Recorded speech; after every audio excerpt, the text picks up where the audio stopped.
In 5th edition D&D, your backgrounds gave you, you know, money and clothing and a lot of other things. Here, each background looks like it's what, 2 paragraphs, 3 paragraphs? Backgrounds allow you to customize your character based on her life before adventuring. Your character's background can help you learn or portray more about her personality while suggesting what sorts of things she's likely to know. Each background grants 2 ability boosts, a bonus skill feat, and training in a lore skill. A character can have only 1 background chosen at first level, and it can't be changed. Bobika says, the interesting thing about sound power is that it's a decentralized way to transmit power. Large forges and steam engines are probably not the way to go. The more I think about this further, the main devices powered by this would probably be small and always on achieving small tasks. Things we don't even have with electricity today, because you need things to be battery powered or hooked to a grid. And you know what? You can also use acoustic sound, I think, to help purify the air. Because it sort of like gets all the like pollution particles and smoke and dust and everything to accumulate together into kind of like dust balls or like soot balls that then fall. And those are more easily just swept up by someone with a vacuum or a dustpan and a broom or something. So yeah, you can have this kind of like sound resonance. And, you know, they could even use that as in a weapon form, or they can do that to keep away rats and other pests or other kinds of monsters, perhaps. I think there's a lot that you could do with that idea, Bobicus. And in fact, what if dwarven hair, or especially beards, are kind of like tingle or are attuned to this sound? So they can, I don't know if they get a benefit per se, but it lets them know that they're close to home or some other effect. And who else here got to do the egg drop and drop pure sodium and water? Oh, yeah, we did an egg drop. I think we did the sodium and water. We certainly did the hydrogen barking in a tube. A huge update. Well, I guess get her done, Corrida. Is there a particular reason Paizo has used female pronouns as opposed to gender neutral for their character creation guide? TJ, I don't know offhand. Kind of getting into what Fluffy was talking about. I don't know if they flipped a coin or just went with she or whatnot, but at least they're being consistent about it. But if you say they, that, to me, that's more grating if you're referring to a singular person with a plural pronoun. If you're going they, and you're talking about a one person. So, I don't know. For all I know, they flipped a coin. I don't know if there's anything malignant behind it. Some systems will go back and forth. Fluffy Sheep said that, well, to me it's kind of grating because then I don't know if they're talking about someone else. So at least during character creation, they've referred to whatever this she character is. I think White Wolf goes back and forth, and so, you know, in a power, an ability, or in a page, or a clan, they'll talk about a he vampire and then a she vampire or whatever. Maybe occasionally an it if we're talking about a Zamisi or something. You just finished installing the 8 gigs of updates on State of Decay 2 and play it 2 days ago, and now you have a new 8 gig. Oh, wow. Daniel, you probably would need to come up with a variation of the race that lives there on pure G-force or pressure to have the adverse effect on the body, Bobicus. Yep, no problem, TJ. Anything from before that was really grating wasn't so much that they chose to, you know, the default character to be male or female. It's just that the way that they asserted some things feels really awkward, or accusing you of being some kind of manipulator or bad person, because the rule book has to tell you how to be a decent human being, not just be a person who knows how to play Pathfinder. And to me, that just kind of, I don't know, it feels like it was crossing the line, being a nanny, or waggling a finger at you for wanting to play their product in your own game, at your own table with your own friends. That can of worms keeps getting opened up. I'm sorry. I'm not trying to rile anyone up. I don't even disagree necessarily with the message, but it's how it's delivered, or the fact that they have to say it, almost implies that we're scumbags to some degree, right? That we're irresponsible. Ooh, that is spicy. That's irresponsible. And that should we as guys, or the opposite if you play primarily in a female group, you know, that we go out of our way to discriminate against women, and we don't allow them actively at our table, and everything's a big old dog whistle, and like, come on. especially in today's day and age. Look, being a store owner, I have seen more women come into play, Magic, Yu-Gi-Oh, and especially role-playing. When I run D&D at the store, I'd say about half, a third to half my players are female. So a lot of things are changing, and they don't have to be done so in a way that it feels like someone's over your shoulder, like monitoring you in your roleplay session.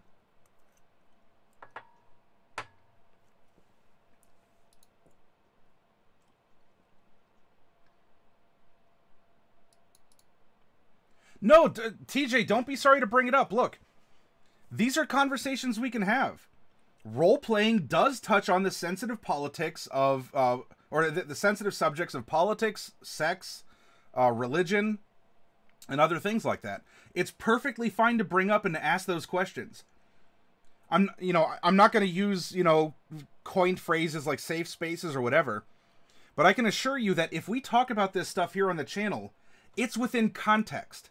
We can discuss the idea without it being a meme or without it having to resort to a groupthink policy or something along those lines. You are perfectly fine asking questions like that and bringing it up. Don't feel sorry for that. Yeah, that is correct, Memory. Pure sodium is not salt. Corrida, may I say what happened and nearly happened to Paizo? Yeah, you're welcome to do so, Corrida. You actually met an ex at a D&D event in your hometown. Ah, see? Yeah. Like, it's a great way to socialize and meet other people. So I don't think that there's necessarily a societal problem, especially because, look, when D&D and role-playing games first came out, let alone through all the other years subsequently, and in video games that came later, I've played many female characters. I am not a female. And that's perfectly fine. And you know what that does? That gives you an excellent different point of view on the world. In whatever way, shape, or form that you're playing it up. Exactly. Corrida, this is very civil. So while you're providing that info, Corrida, let's go into the backgrounds here. Acolyte, you spent your early days in a religious monastery or cloister. You may have traveled out into the world to spread the message of your religion or because you cast away the teachings of your faith, but deep inside, you'll always carry the lessons you learned. Choose 2 ability boosts. One must be to Constitution or Wisdom, and the other's a free one. You gain the Student of the Canon skill feat, and you've trained in the lore skills corresponding to your deity, such as Desna lore or Serenre lore. Acrobat. In a circus or on the streets, you earned your pay by performing as an acrobat. You might have turned to adventuring when the money dried up or when you learned to put your skills to better use. Strength or Dex and one free one. You gain the Steady Balance skill feat, and you're trained in the Circus lore skill. Animal Whisperer. You have always felt a connection to animals, and it was only a small leap to learn to train them. As you travel, you continuously encounter different creatures, befriending them along the way. You get a whiz and chaw bump and a free other. You gain the Train Animal skill feat, and you're trained in the Animal lore skill. All right, so a Barkeep will give you Con or Charisma. You get the Hobnobber skill feat, and you're trained in the Alcohol lore skill. So there are many different lores, and it sounds like many different skills. This can be good or bad. Hopefully, actually, let's check it out real quick. Let's look at the character sheet. Crafting, religion, society, stealth, survival. Okay, so there are just specific lores. Because I was going to say, ooh, if this is turning into like a 30, 40, skill long list, ooh, that could be something. Blacksmith, criminal, or actually blacksmith, strength int, and a freebie. Use specialty crafting, and you're trained in the smithing lore skill.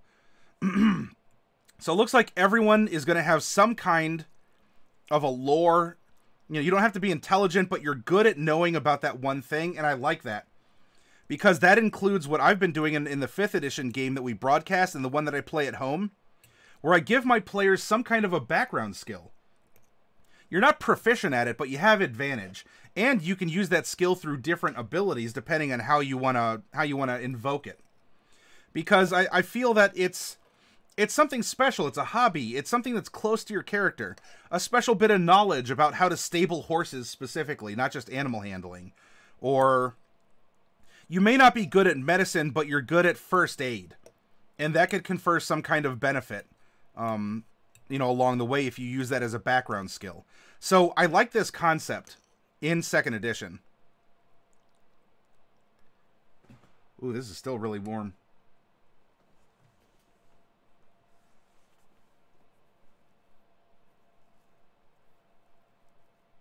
Earlier this year, Kawin Paizo writes with female pronouns mostly. They decided to retaliate with a lot of attacks against Paizo's HQ, their email, their Facebook, and Twitter, and even to their staff's personal emails and social media accounts, and a few times invading their homes by going into their lawns to picket to the point the cops got called.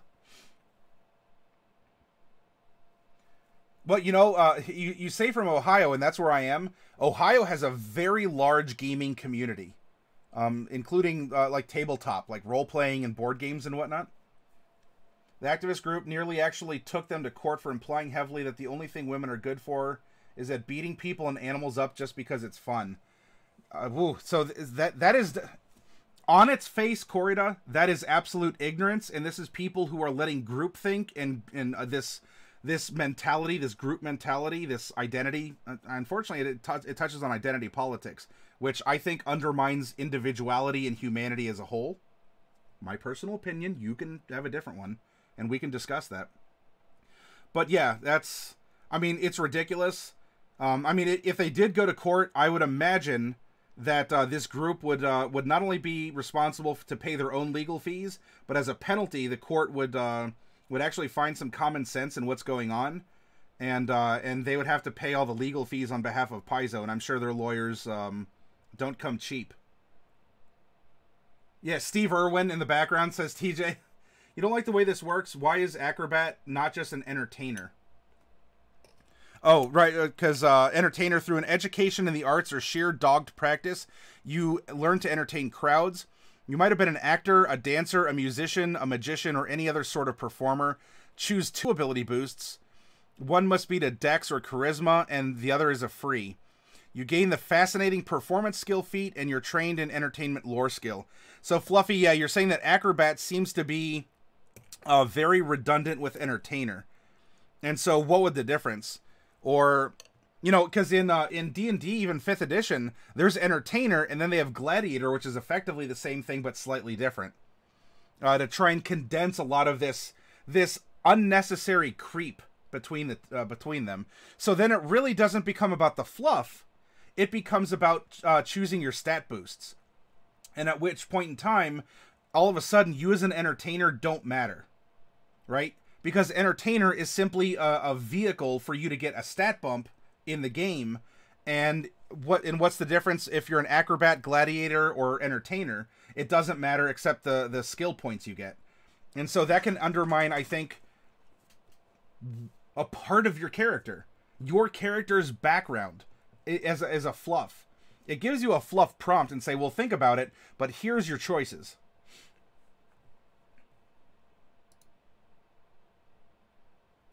Bobicus, the only controversies I'm finding are something about some sort of harassment at PaizoCon 2017, which seems to have blown over fairly well.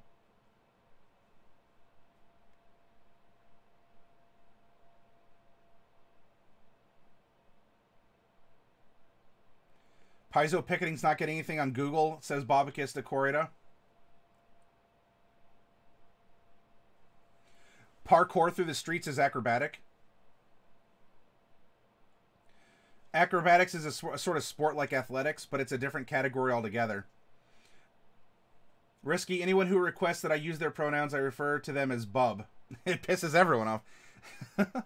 Ah, Risky, I see that you speak Wolverine too. Bub bub snicked, bub snicked, snicked snicked, bub, bub bub, snicked, bub, bub bub snicked, snicked, bub, bub snicked. Bub.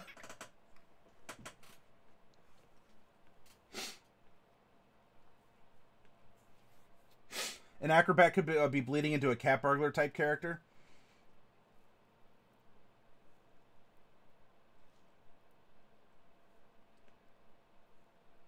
Risky's giving some respect back to an attack beholder, not even a helicopter. So Daniel and Risky are finding a bond here. You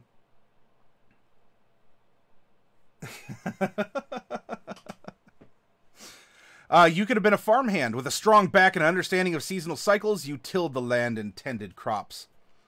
Your farm could have been raised by invaders. You could have lost the family tying you to the land. You might have simply... you're tired of the drudgery. But at some point, you became an adventurer. Choose 2 ability boosts. One must be con or wisdom, and the other's a freebie. You gain the assurance skill feat with the athletics, and you're trained in farming lore.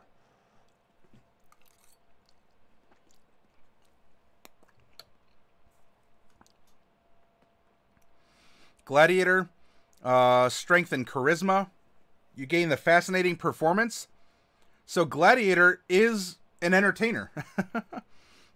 Except you get gladiatorial lore instead of entertainment lore. Which is maybe 2 sides of the same coin? I don't know. Maybe all this is just one big, like, you know, grayscale along the way. Hunter. You stalk and take down animals and other creatures of the wild. Skinning animals, harvesting their flesh, and cooking them were also a part of your training. All of which give you useful resources while you adventure. Dex or Whiz and a freebie. You gain the Survey Wildlife skill feat, and you're trained in the Hunting lore skill. Laborer. Strength or con and a freebie. You get Robust Recovery, and you've trained in the Labor lore skill.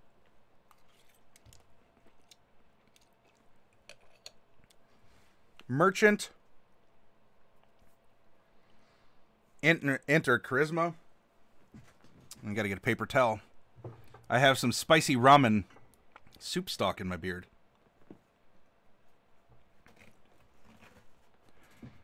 You know, this acts as a very good soup strainer too, by the way. If any of you have mustaches out there, Risky knows what I'm talking about.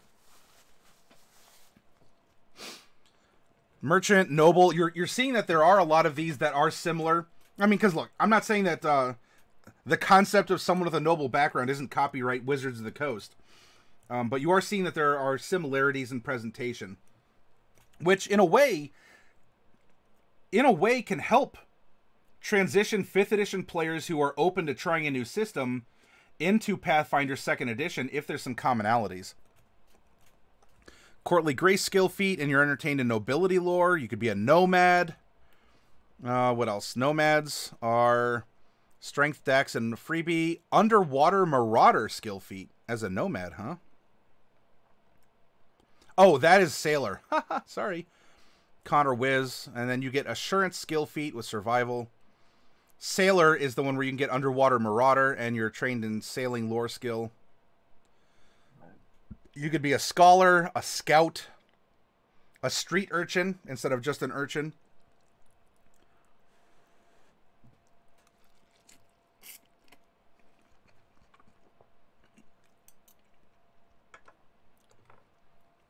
A warrior background. Strength or con and a freebie. You get the quick repair skill feat, and you're trained in the warfare lore skill. Languages. So common languages, common, draconic. Oh, draconic is common. All right. Dwarven, elvish, gnomish, goblin, halfling, Jotun, orcish, sylvan, undercommon. Uncommon, abyssal, Aklo. Darrow's, otherworldly monsters, evil fae, Aklo. Interesting. Aquan, Orin, celestial, a Gnol. Ignin, infernal, Necrol, ghouls in... Oh, that's right. Undead do have their own language, which would be very interesting. You know, look, not all undead might have jaws or tongues or lungs. So I kind of wonder how Necrol is spoken or otherwise communicated, right?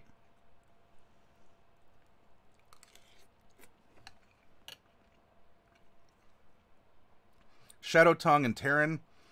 Secret language Druidic. Although I don't see Thieves' Cant, interestingly enough. Okay, no, that's fine. That is fine. Your character might use sign language instead of a spoken one. This is especially common for a character who's deaf or hard of hearing or who can't speak. When you first choose your character's languages, you must decide whether she knows the sign language versions of all her languages or their spoken versions. If you choose sign language instead of a spoken language, your character receives read lips as a bonus feat. However, if your character is unable to speak, that feat may not convey the ability to speak. A deaf or hard of hearing character can't use hearing as an imprecise sense. Should your character lose or gain her sense of hearing during the game, she can spend downtime retraining her languages from spoken to signed or vice versa. If you're playing a character who would know one or more sign languages as a result of her backstory, for example, a hearing character with a deaf parent, you may get sign language as a bonus feat at the GM's discretion. Sign languages typically require both hands to convey more than basic concepts, and they require direct visual attention to understand. Since they aren't quiet, they are ideal, or since they are quiet, they're ideal for infiltrations and exploration mode, but the required attention makes them extremely difficult to understand in combat. Much as a character can't engage in complex spoken dialogue while swinging a sword, a character can't communicate a hefty amount of information in sign language during combat, but simple concepts such as designating a target, mocking a foe, or signaling an ally to look out can be conveyed through signs as easily as shouted words. Using sign language in some situations, such as areas of low visibility, can be tricky, just as it can be difficult to communicate verbally in a noisy environment.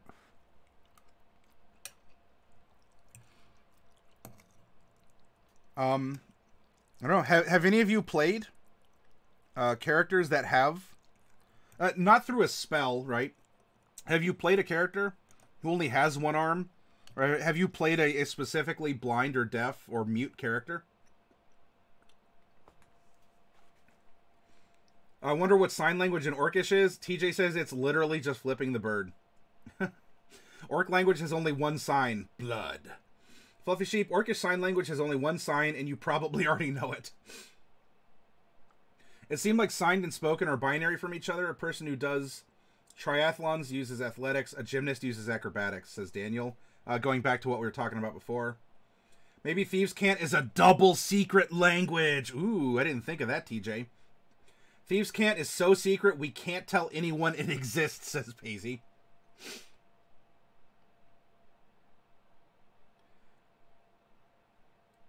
Daniel has played a Drider. Oh, Mary Poppins, y'all! Thank you very much for the host. Spicy ramen cheers to you. Welcome. I guess this is social eating and Pathfinder together.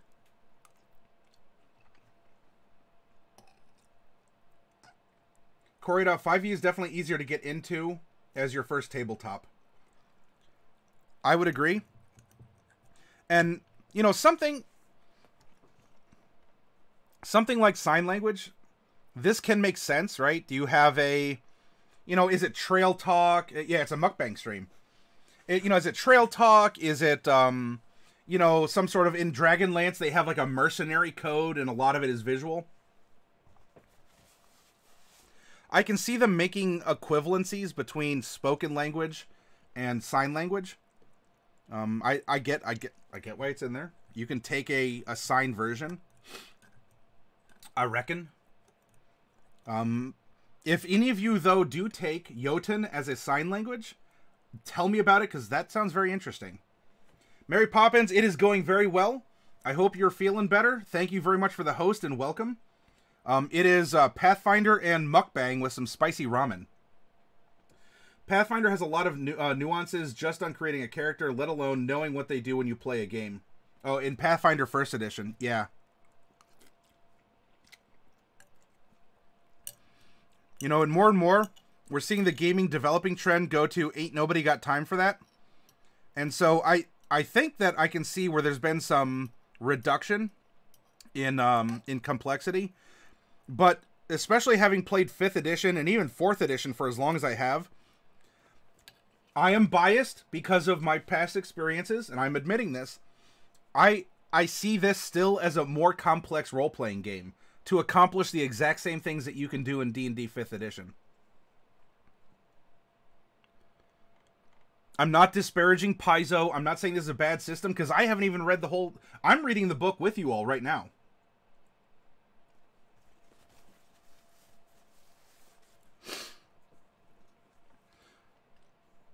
Okay, so there's also regional languages. I do like things like common.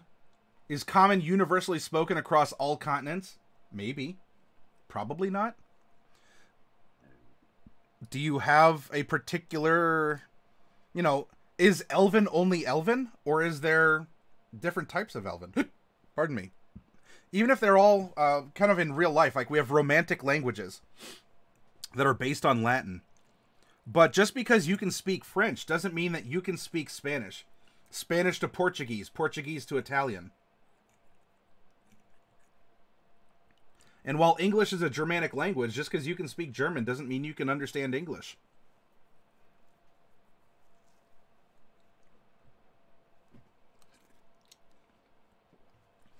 And then we go further north, and you start getting like 5 or 6 consonants before you maybe get a vowel. And an occasional umlaut, and who knows what's going on there. I say that with all due affection to everyone in Northern Europe. Everyone from, you know, English to Afrikaans to Dutch, Dutch to German. You know, it's fun playing that Google Translate game where you put in a sentence and you translate it back and forth a couple times to see what you get. Elven words are so smooth, your brutish human tongue cannot form a smooth enough motion for the sound. And you know, Paisy, on a similar note, think about something like that. If you are an orc or a dragon or a lizard folk, your face is not the same, right? Your nose for nasal inflection, your teeth, your snout. There may be some languages that you could be fluent in, but you'll never really speak as a native because you physically can't.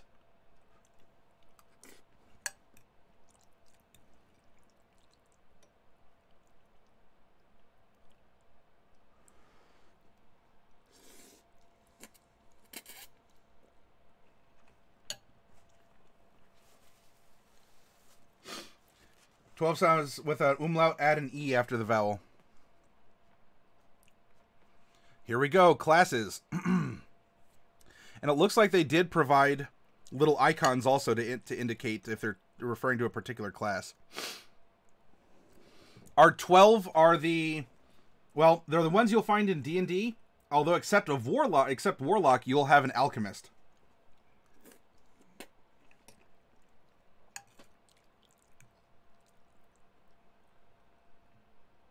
Like comparing New Orleans French with Canadian French to French French. Yeah, TJ. Corrida, to me, what I see in 5e lets you have that freedom to dream up how your character works out, with the very rough basics there in raw mechanics, while Pathfinder 1e is more hand-holding and all the details you iron out, but it still gives so much creativity. It's just a different fashion. Yeah, I mean, if you want to go through all that and do the micromanaging and the stat bumps and everything, people like different styles of play. And I'm not saying that first edition Pathfinder is bad. It's just different. Therefore, by definition, 5th edition is different too.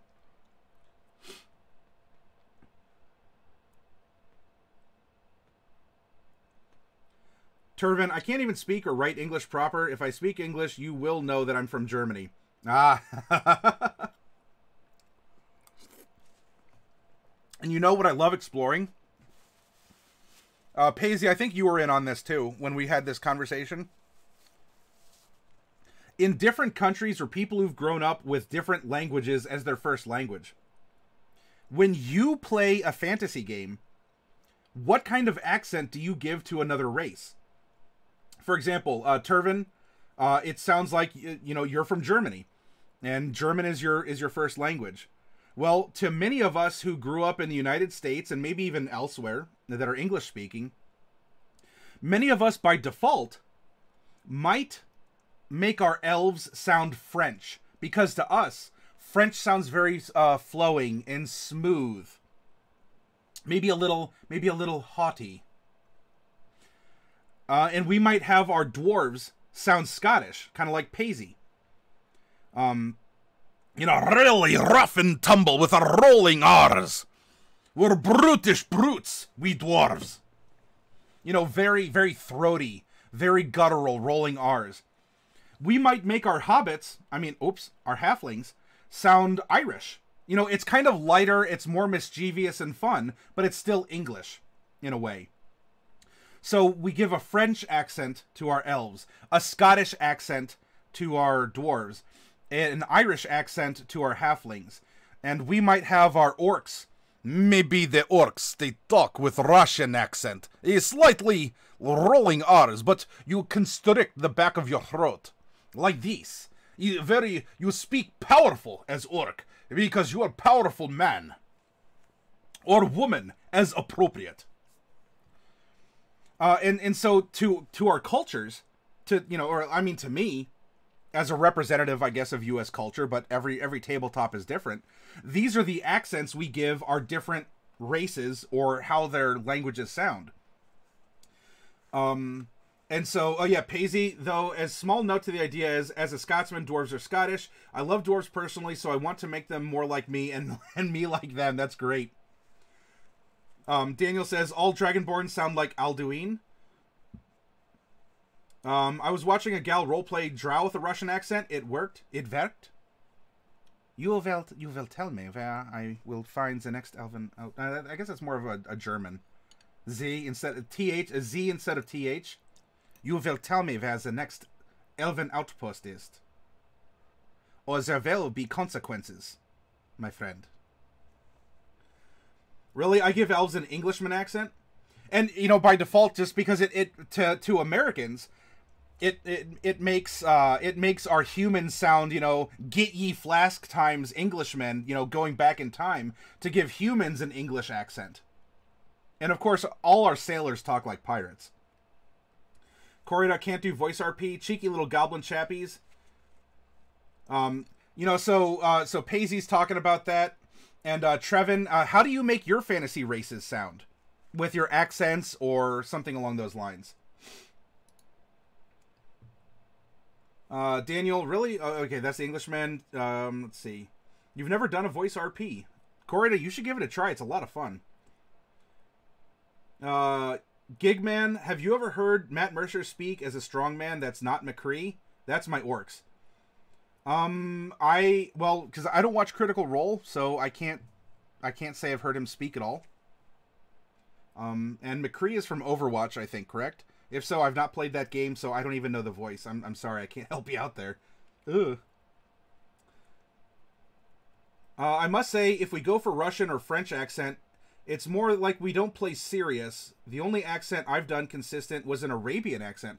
So, Turvin, in that case, do you provide an Arabian accent to a particular language, fantasy language, or fantasy race? That's right, 12, I know nothing. Memory lapse, guttural rolling R's, which is hard for English-speaking people to perform and instead tend to use their tongue to roll their R's over their throat. Oh, and tieflings tend to have more of a Spanish thing going on, right? We often think of Spain and other Spanish-speaking countries as very hot places. Hi, Nuxie. If you are going to visit our Discord, well, number one, welcome. And two, if you're joining, make sure that your Discord name matches your Twitch one. That way it's easier to communicate. You have no way to do a voice RP, Corey. I don't know. Well, hopefully you get the chance one day. Paisley, I found in my roleplay, I tend not to give specific regional accent to a race. I see them as individual people first, so while I sometimes give a small tonal or tick to create a similarity, I tend to make each voice per NPC. Corey says Matt Mercer is amazing. Gigman, you do a lot of Arabian accents. Now that I think about it, most of my characters have an Arab accent.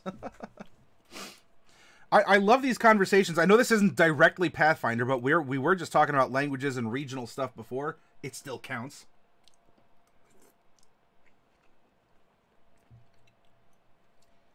Daniel, I've never been to your house. You're in an Italian-Portuguese household, and all pirates sound Italian to me.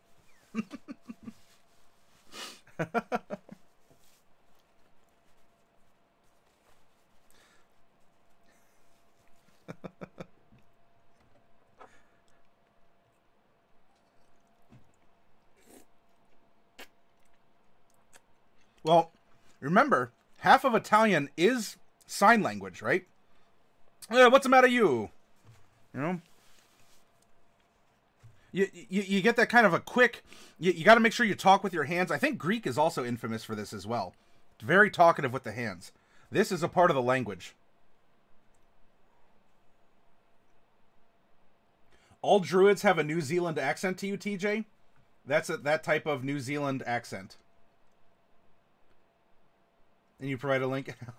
I'll try and catch that later. That's very interesting that druids have a New Zealand accent. But maybe that reflects the fact that many of us see New Zealand as a pristine place, a very beautiful place. I mean, Lord of the Rings, of course, accelerated that.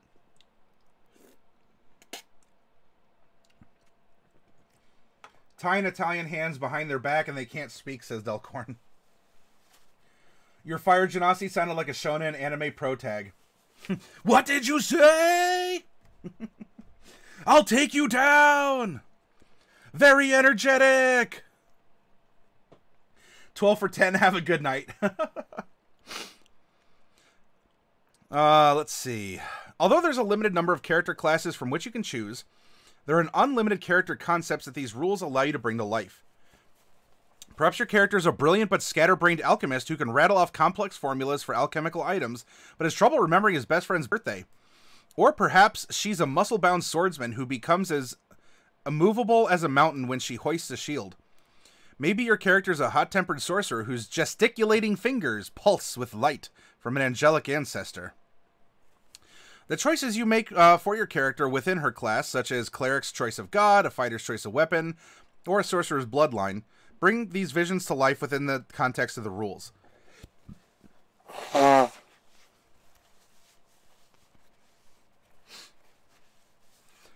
different classes allow you to play from level 1 to 20.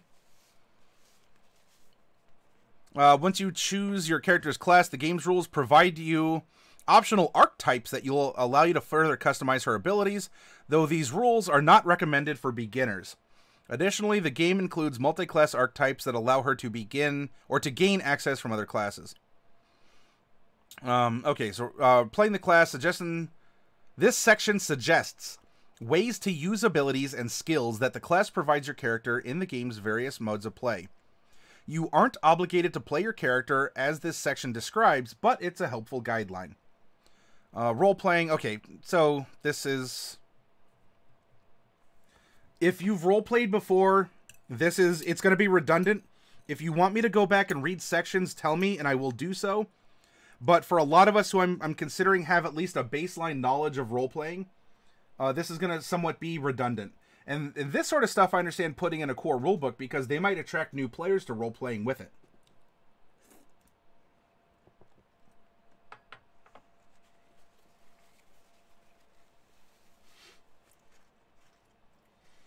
TJ Fate says, matey, New Zealand is its own distinct country, separate from the awesome power of Australia. New Zealand is South Australia. South Australia, says Paisy. South Australia, says TJ.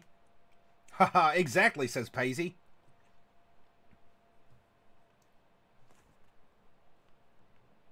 That was my attempt at an Australian accent.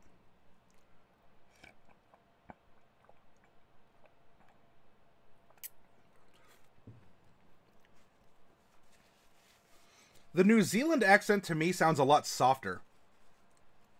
Australian accent is a little... I wouldn't call it hard. But the New Zealand accent sounds a little softer to me.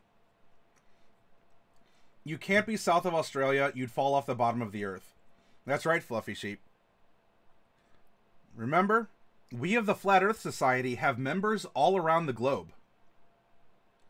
And the only thing we have to fear is Sphere itself.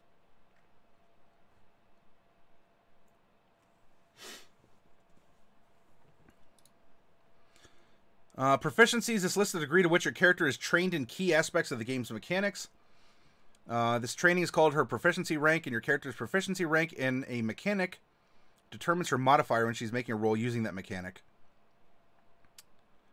We went over that. It goes from -2 to +3.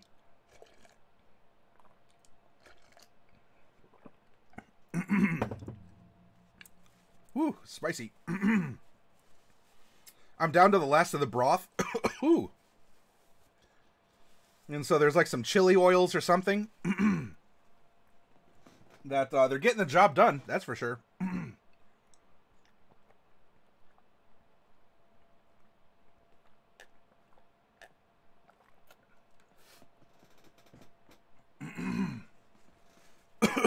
That's a spicy meatball. Yes, indeed, Delcorin.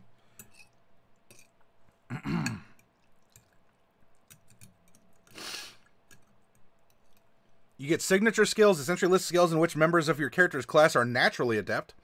In most cases, it's a good idea to allocate your character's starting skill proficiencies into her signature skills. Though doing so is not required.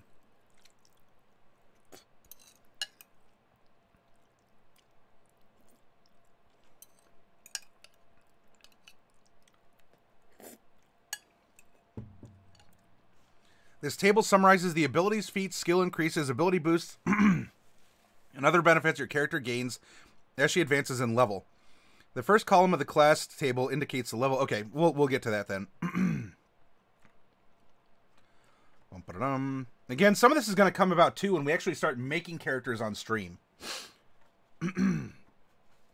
There's no sight more beautiful to you than a strange brew bubbling in your laboratory's beakers. Pardon me. And you consume your various creations with abandon. Perhaps you're fascinated with uncovering the secrets of magic and science, or perhaps you simply like to watch volatile chemical reactions. Regardless, you're constantly experimenting in your lab or on the go with inventive concoctions tweaked for any eventuality. With your fearlessness in the face of risk, your unique path toward greatness is lined with alchemical brews that push your mind and body to their limits.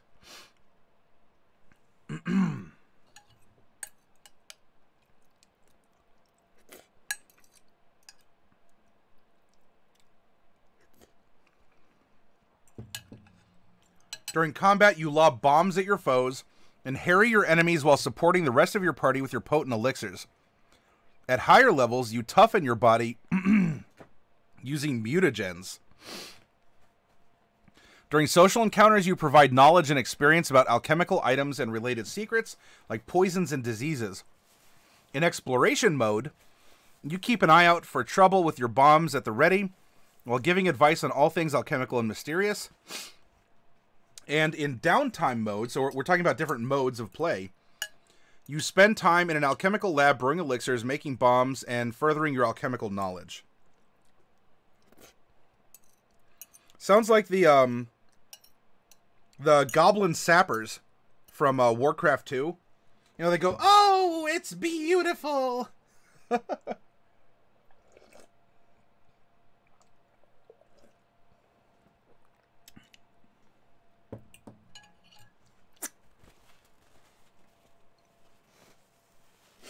All About the Alchemist chucking flasks sounds like too much fun. Hopefully they don't make the flasks too expensive. In D&D 5th edition, a glass flask is 1 gold piece.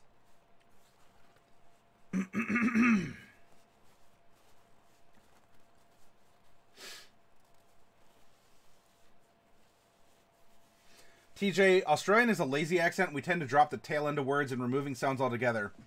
Sunday to Sunday. What you doing this Sunday? Gotcha.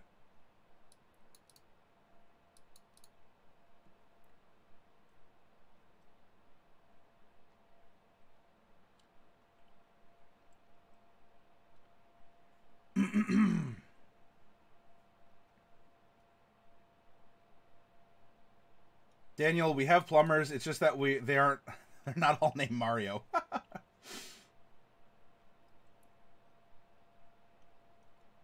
UK, you know, the name Mario came about because Mario was the manager of Nintendo of America's first warehouse where they operated. And they were having some trouble making rent.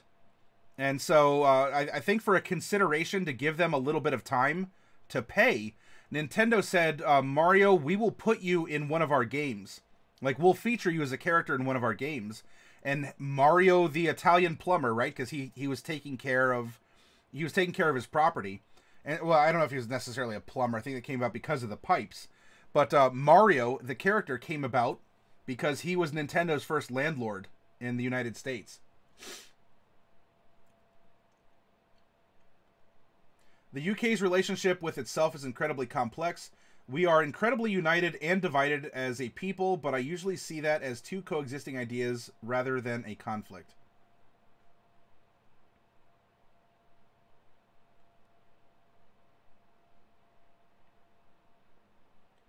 TJ Fate, what you doing this Sunday, Arvo? What you doing this Sunday, Arvo? Arvo? I don't know, that almost sounded like an Italian accent. Oh, hi, Raichi. This is spicy. I don't think you like this. Here, come say hi to everyone. What's this? Hey. What's this? There we go. Oh, you all are getting nuzzles. Enjoy that. Pizza came from Greece and not Italy? Well, and you know, as much as we think pasta came from Italy, it came from China, right? I'm eating Italian food with this ramen. Avo. Ah.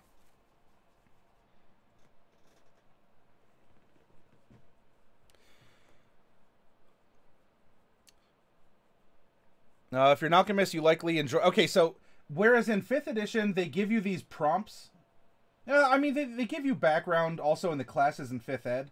I didn't really see any personality prompts in the backgrounds for... Pathfinder. So it was kind of a... It gave a blurb, and then it was mostly a mechanical delivery of stats. This... I can see it coming in handy. I don't know. Everyone's playing a different character. This is a good guideline, but is this taking up space to say stuff like this? If you're an alchemist, you're likely, or to have others probably. You know, if you're developing a character, does this... You're on my keyboard. There we go. Does this matter what other people think of your character? You get advanced alchemy. You gain the alchemical crafting feat if you don't already meet the feat's prerequisites, and you gain the 4 additional common first level alchemical formulas the feat grants. The list of alchemical items begins on page 360. You can use this feat to create common alchemical items as long as you have their formulas in your formula book, though their power is fleeting. You can create these items in 2 ways as described below. An alchemical item you create this way has the infused trait. First, during your daily preparations, you can create items for which you have the formulas. Creating items in this way requires spending 1 resonant point to create a batch of alchemy. Alright, so you better be charismatic as an alchemist. Otherwise, you can't do this. To create a batch of alchemical items of that type with the infused trait. You select how many items are in the batch, up to half the normal maximum batch size. Half a typical batch is 2 items, but see the crafting...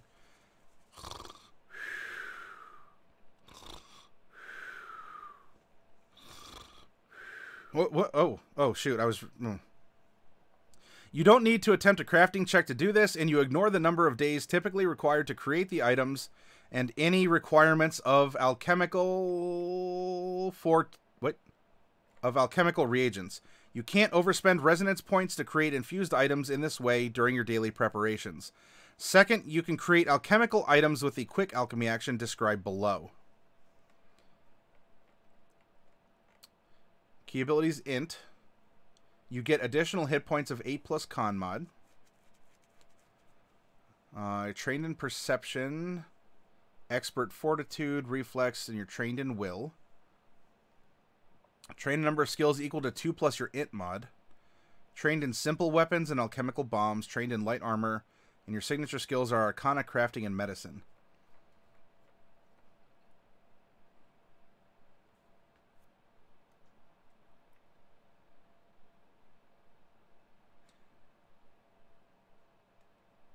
This increased focus, charisma could cause issues. Tentatively, I'm agreeing, TJ, but let's give it the benefit of the doubt until we finish our examination over the course of this week. Paisy, that kind of info about what a typical alchemist seems really useful for a beginner who isn't really used to these classes. We can likely all make an image of a paladin in our heads and change it around. Now, I agree. I'm not necessarily against it, Paisy. I'm just curious, as a playtest book, as a rule book, Look, you do have to consider that someone brand new to role-playing, who's never role-played before, is going to pick this up and want to read it and employ it. So I'm not against that as an idea. But especially about what other people may think of you. Well, you're making a character that you're going to run yourself, whether people like you or not. Is that kind of a stat bar? I guess you could use it for consideration. But is it clutter? Is it making a new role player have to consider a lot of different things? Like, oh, I got to not only make my character, I also have to worry about what everyone else thinks, and I have to act in a certain way and go from here. And I just want to make sure that we have the ability to open up role-playing to as many people as possible. Some systems are naturally more difficult than others, and that's fine. You know, maybe they're not necessarily beginner-friendly role-playing systems. There's not a problem with that at all. But it comes down to, well, if you're presenting yourself as maybe a beginner-level role-playing game, do you want to put a lot of information out there for new players to consume?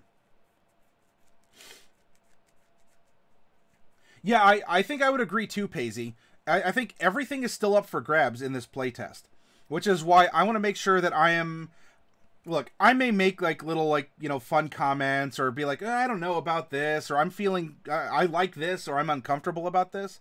Ultimately, I'm not going to cast final judgment until we've gotten through everything and we've pounded out a few characters.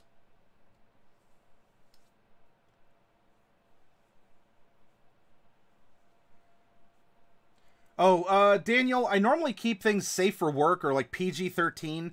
You know, an occasional curse word that comes out is fine. But if you're on here and you go, F the F and F'ers, and today was so, bad, but you didn't say bad, and everything is about, bad words and private parts and sexual innuendo, then I'm gonna start saying, hey, you gotta, no. That's not what this channel's about, and you have to switch your language up. Oh, shoot, you're right, Dark Wolf.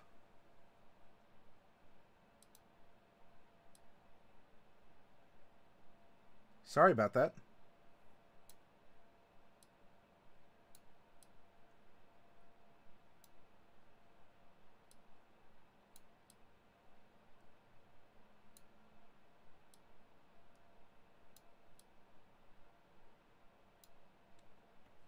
There you go. Alchemist Advancement. You get Advanced Alchemy, Alchemist Feat, Ancestry Feat, Background, Formula Book, Initial Proficiencies, and Studied Resonance. Alchemist Feat, Skill Feed, Empowered Bombs. Okay, and we go down the line here. One action, so that's what this means. It takes one of your 3 actions on your turn. Quick Alchemy. It costs a Resonance point. You must have Alchemist Tools, the formula of the alchemical item you're creating, and a free hand. You create a single common alchemical item that is of your level or lower without having to spend the normal monetary cost in alchemical reagents or needing to attempt a crafting check. This item has the infused trait, but it remains potent only until the start of your next turn. After this period, the item becomes inert and grants no effects. If you overspend resonance points to use this ability and fail the flat check, you can't use the quick alchemy action again until the next time you undertake your daily preparations. So this is kind of like I guess a wizard that uses consumables. Formula book. You start with your standard formula book worth 10 silver pieces or less for free. The formula book contains formulas for your choice of 4 common first level alchemical items. The list of alchemical items begins on page 360. Each time you gain a new level, you can add formulas for 2 alchemical items to your formula book. This is wizard, right? Every level you get 2 free spells. These can be of any level of item you can create. You learn these formulas automatically, but it's also possible to find or buy other formulas or to invent them with the inventor feat. Studied Resonance. Knowledge rather than personality fuels your interactions with alchemical and magical substances and devices. Your maximum number of resonance points is equal to your character's level plus your int mod. Aha! So here, this is saying you can have a charisma dump stat of resonance because this is going to allow you to use your intelligence modifier instead of charisma. And intelligence is important, is your main skill as an artificer or as an alchemist. At first level, on every even-numbered level thereafter, you gain an alchemist class feat. Alchemist class feats are described in the beginning of page 48. At second level, on every 2 levels thereafter, you gain a skill feat. So there's definitely no dead levels here. Look, you're getting at least one thing. You're getting at least one thing every level, if not multiple. Daniel, you're gonna hit the sack. Oh yeah, it is. You do live in the future. You need to get up early. Daniel, thank you for being a part of this. I have your link open, Daniel, and I'll go over it, and we can talk about it later, okay? Thank you, grazie, for your work on that and for submitting it to us to look over. Have a good rest. You're assuming that mages will use their primary casting stat for resonance points. That could be then. I get in which case then does that make resonance even relevant? I guess we'll find out, TJ. That's not a bad question. Fanog has not been here in a while. Remembers that his god does not love him. That's true. You're kind of creeping around, and you know you still have to get revenge because your monastery threw you out, Fanog, for having a different opinion about religion than they.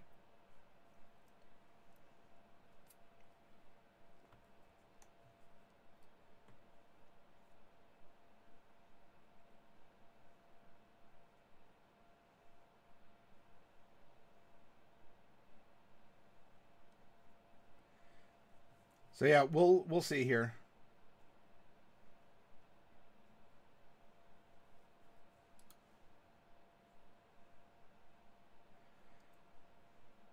Oh, well, I thought you wanted revenge on the corrupt monks of your monastery, Fanog. Like, not on your god, per se, but on the people, on the majority of the people in your monastery who claim to represent them, but kicked you out for not sharing in their beliefs that I think you thought were corrupted or something like that. TJ says, bagels are just savory donuts. Convince me I'm wrong. Bagels, I don't know. Bagels seem kind of thicker. They're not quite a pastry. I think they're more of a baked good, aren't they? Cool, Ben. Ciao, mi amigo. Ciao, Daniel.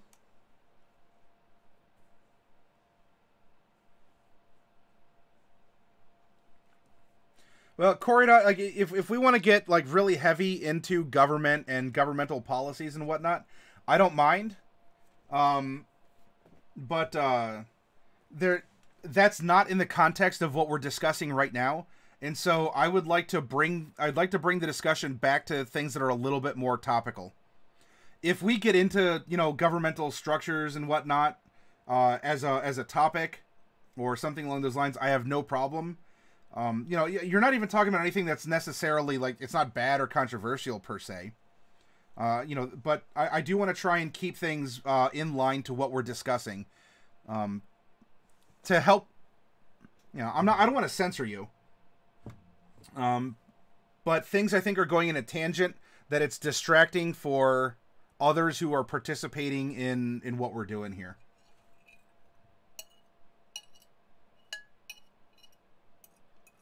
And as I say that, I'm eating ramen while I'm supposed to be talking to you also. Meh.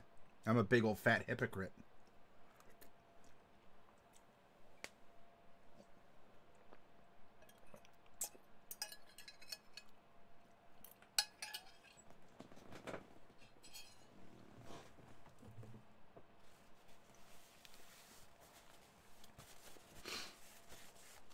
When you craft an alchemical item with a bomb and infused traits, hereafter referred to in this entry as a bomb, you can empower it. You can empower only a first level bomb, creating its first level and causing it to deal more damage. This also increases any persistent damage dealt by the bombs, but not its splash damage. At third level, you can create third level bombs that deal double the bomb's base damage as presented in its entry. For instance, if you created a flask of third level empowered alchemist fire, it would deal 2d6 fire damage, 2 persistent fire damage, and 1 splash damage on a hit.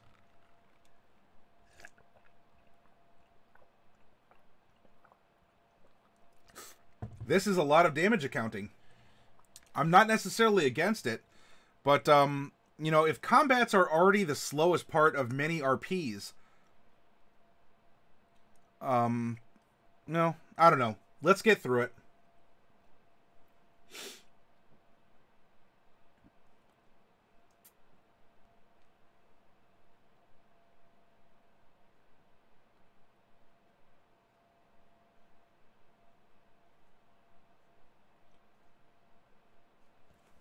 You're fine, memory. Don't worry about it. I'm not upset or anything. Like I'm not. I ain't even mad, bro. Look, when we get a bunch of people together, you know, and we're talking about you know, inspirational stuff, creativity, and you know, we're talking about nations and accents. Conversations drift, and we all want to contribute our voice and our experience and the things we know. I have no problem with that. But we're just getting to the case where I think it was becoming a bit of a side distraction, and I wanted to rein it back in. Especially because now we're starting to get a little bit into the weeds, and I would really like your all's opinions. I mean, you can lurk. There's nothing saying that you have to participate. But I would really like your all's opinions and observations as we're getting into a little bit more of the heavy, the custom content. Not, well, we're already familiar with the 6 ability scores from D&D. Well, let's see what's Pathfinder gonna do this time.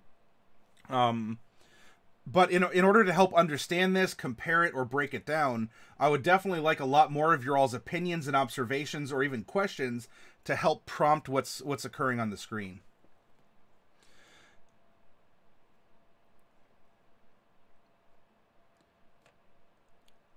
You learn a secret of mutagens. When you gain a new level and add new formulas to your book, you can select formulas for uncommon alchemical items with the mutagen trait. Ability boost at 5th level, and every 5 levels thereafter, you boost 4 different ability scores. Yep, that's right. 5, 10, 15, and 20. And I did question again, yeah, it's good you get one on 20, I guess, but how much are you going to get to use it? 20 is usually the end of the game if you even get that far. You can use these ability boosts to increase your ability scores above 18. Boosting an ability score increases it by 1 if it's already 18 or above, or by 2 if it's below 18.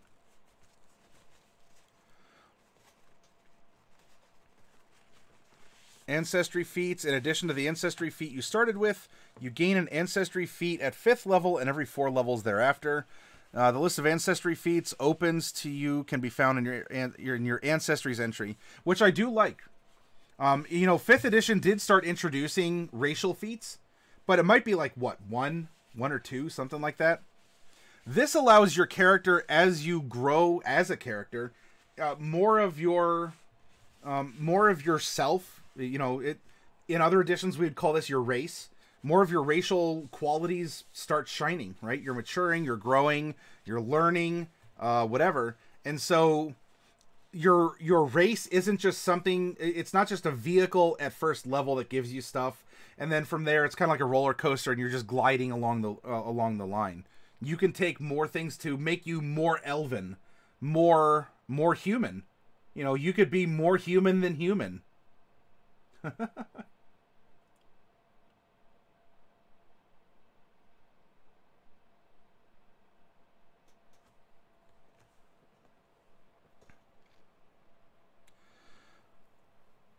Expanded resonance. You gain a number of bonus resonance points equal to half your level. You can use these bonus resonance points only when using the quick alchemy action. Okay. They do have to make sure you're keeping up on resonance, especially if you're making these batches. When using the quick alchemy action, instead of spending 1 resonance point to create a single item, or if you're making resonance items in bulk. These items need not be the same. Alchemical alacrity. When using the quick alchemy action, you can spend up to 3 resonance points to make up to 3 alchemical items as described in that action. These items need not be the same.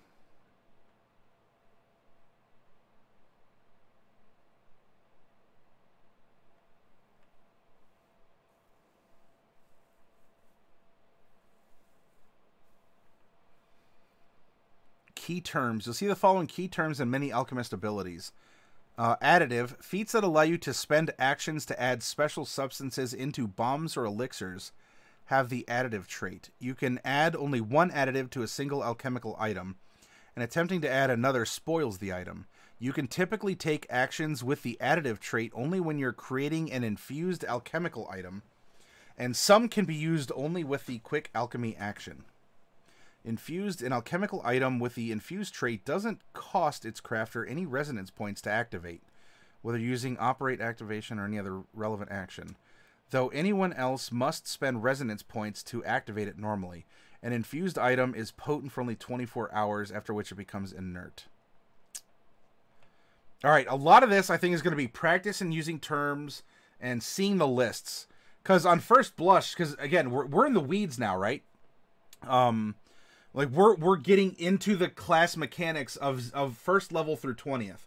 And so as I'm reading this, I'm like, okay, I think I get it, but, ooh, I'm going to have to see this in practice, or I'm going to have to see this made in front of me, or to do some practice on the side, because we're getting really into the vocabulary of the game and into the concepts of the game.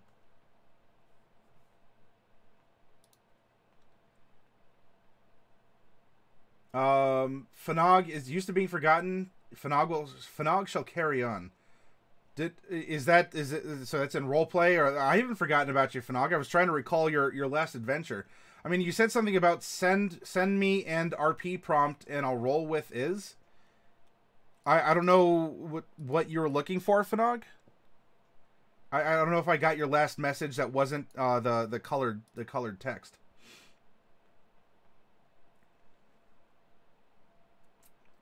Mutagens are in Witcher 3. I don't like how you can't swap between items, magic, and sword combat in 2. The 3 is very fluid in that regard. What kills me a lot is momentum. I'm used to being able to stop movement and do a movement partway through. Not to be careful about what I do because I'm trapped in it for a few seconds. Memory says, when I think of mutagens, I think of the original Witcher game. Oh, and that's what... Okay. Didn't care for the control design of the game that followed, so I couldn't get into it. Fanog says, sorry, I meant send me an RP prompt and I'll roll with it. Darkwolf,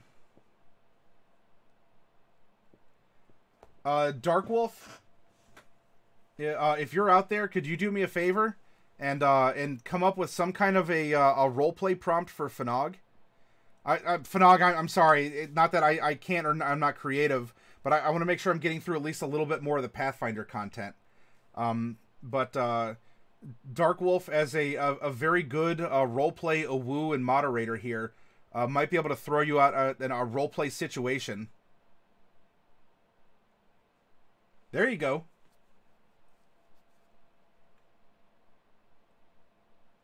You're fine, Corita. Okay, and here is now where it references you to different... Whoop. You need to look up an alchemist feat by name instead of by level. Use this table. Okay, so they have it alphabetized, or they have it by level over on the other side here. Alchemical... Sorry, so this is allowing you a lot of customization, it seems, of your character. You know, no two alchemists are going to be the same because one might take alchemical savant and farlobber, and the other's going to take an alchemical familiar and be a quick bomber.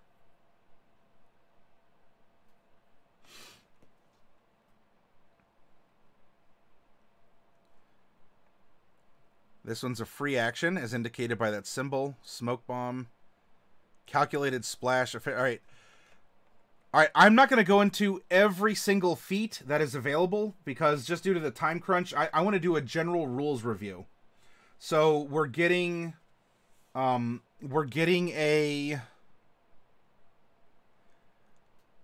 You know, if we make an alchemist character as a random character, I think we can discuss the individual feats of this character. But I don't want to get too lost in the weeds when I'm looking at core mechanics, how things flow and function, and we go from there. Because there is a lot of... Like, look. So to take expanded splash, you need to have calculated splash, and you need to be at least level 10. It's a feat. When you throw an alchemical bomb with a splash trait that you have created, the splash damage is increased to 2 plus your intelligence modifier, and it damages every creature within 10 feet of the target. Hey, Volvo, good to see you. So these feats are a way for you to super fine-tune your alchemist. And, you know, in a way, this is still reminding me of 4th edition D&D. Because in 4th edition, you got a lot of options like this. Slots would open up as you leveled up, and you filled the slots as appropriate to what you had unlocked, or what you had as a combo, or things like that. So it looks like we are getting some 4th edition D&D influencing 2nd edition Pathfinder.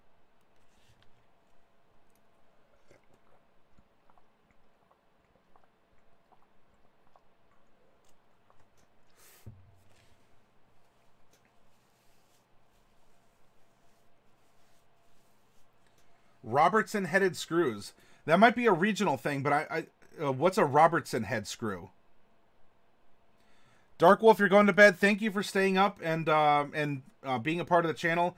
Dark Wolf, thank you for having me call you out on the spot and throwing out that prompt to Fanog as he continues his journey to try and understand his deity, to which he's committed himself, but seemingly has found himself in a bit of a rut.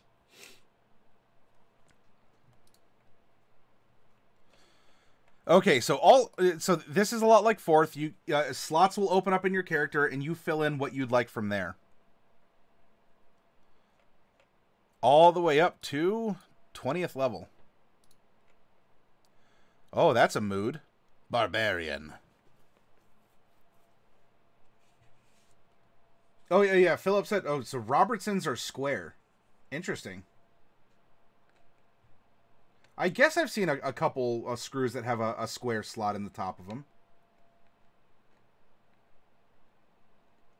Oh, that's fine, Dark Wolf.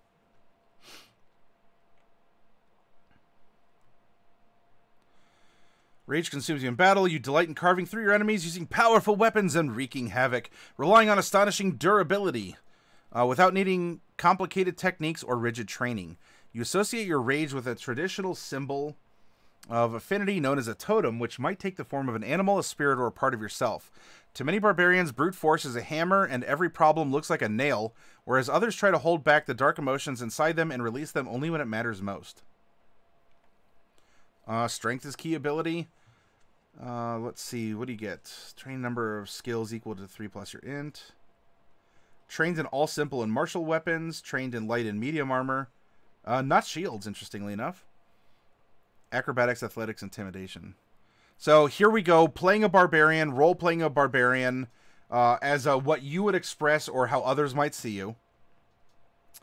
You do get to rage. You can't be fatigued, raging. You can't be fatigued, raging, or wearing heavy armor to rage. You gain temp hit points equal to your level plus con mod, and understand a pure rage that lasts for 3 rounds. While you're raging, you're affected these ways. Gain a +2 conditional bonus to damage rolls with melee weapons and unarmed strikes. The bonus is halved if your weapon or unarmed strike is agile. This bonus increases by 1 at level 3 and every 4 levels thereafter. You take a -1 penalty to AC while raging. You can't use actions that have the concentrate trait unless they also have the rage trait. The seek basic action gains the rage trait while you're raging. After you have stopped raging, you lose any remaining temporary hit points from using the rage action. You can't use rage again for 1 round, and you are fatigued for 1 round. You can't voluntarily stop raging. If you stop raging before its usual duration expires, you are fatigued and can't rage again until after the end of your next turn. So this is including a totem as a... you associate your rage with a traditional symbol called a totem. Your totem trained in one skill you're untrained in, or become an expert in one skill in which you're already trained.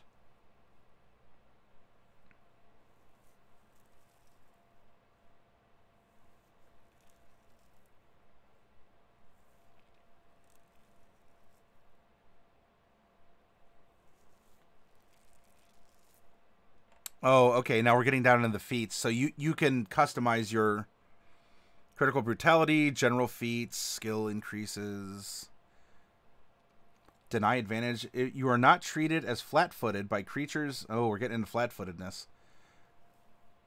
At least we don't have a flat-footed AC, right? It's just a touch AC and a normal AC. You are not treated as flat-footed by creatures of your level or lower that are flanking you, though such creatures can still provide a flank to their allies. Also, you are no longer flat-footed against attacks from sensed or unseen creatures of your level or lower.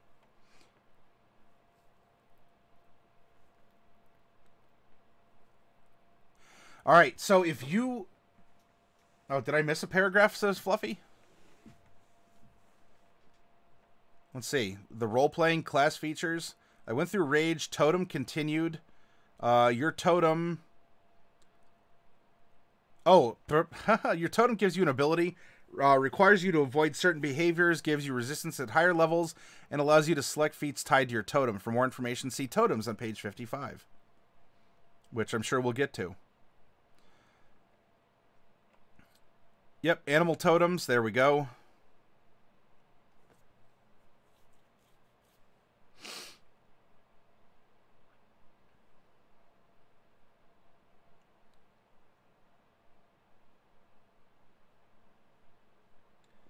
Ennui AC. Ennui AC. Mais oui. Yeah, it's all kinds of armor classes.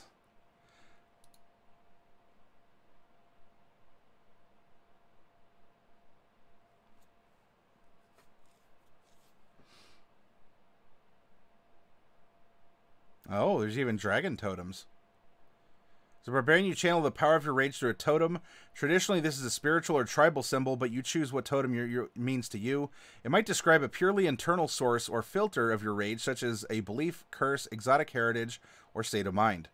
Each totem grants you a totem ability, plus more abilities you can gain via totem feats, and it determines what types of damage you resist with the Raging Resistance class feature. Each totem lists acts that are anathema to it. Whenever you perform such acts, you lose the totem's power and any totem feats until you spend 1 day of downtime recentering yourself, though you keep all other barbarian abilities. Interesting. So barbarian here is kind of flavored like a paladin, right? You have certain things that you can and cannot do. Mayuri is best girl. Hey, just joined the stream. Welcome, Mayuri. We are going through the classes right now of Pathfinder Second Edition. Corrida, not fun when 5 of your AC is last when flat-footed as monk. I don't know if I get that.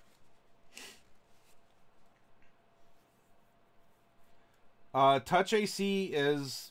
What's your armor class if I touch your character to deliver a spell?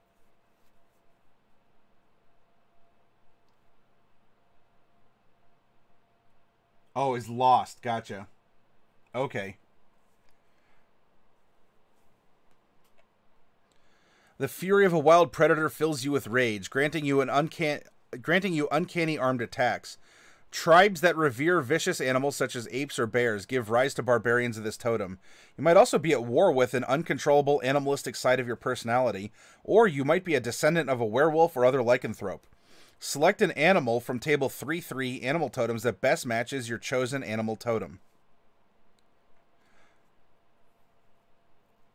Okay, yeah. So actually, you don't need to be wielding a. So it's weird. This is kind of like a so this is unarmed damage, right? Traits unarmed. Or you could get a breath weapon of some kind as a dragon totem.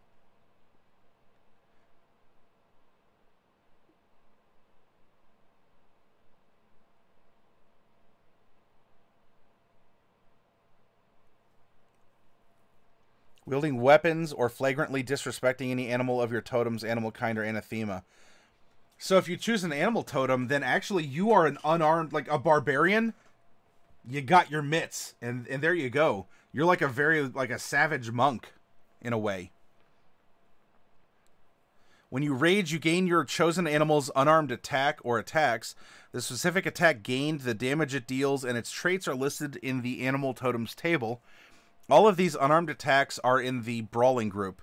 Your rage actions gains the morph, primal, and transmutation traits. Raging resistance. The resistance from your raging resistance class feature applies against piercing and slashing.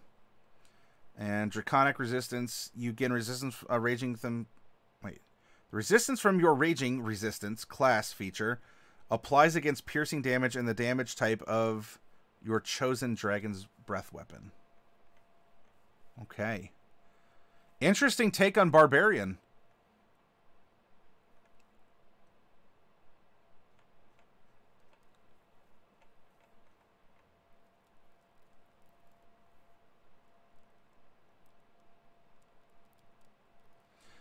Your rage comes from a deep well within you rather than from an external source. Use your rage as you choose.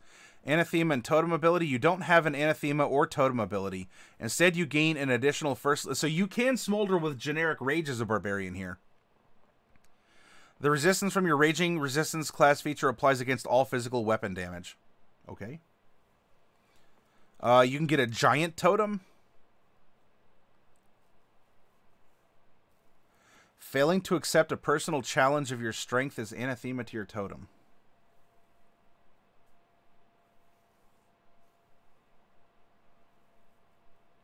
You can use a weapon built for a large creature if you're small or medium, both normally and when raging. If you're not small or medium, you can use a weapon built for a creature one size larger than you.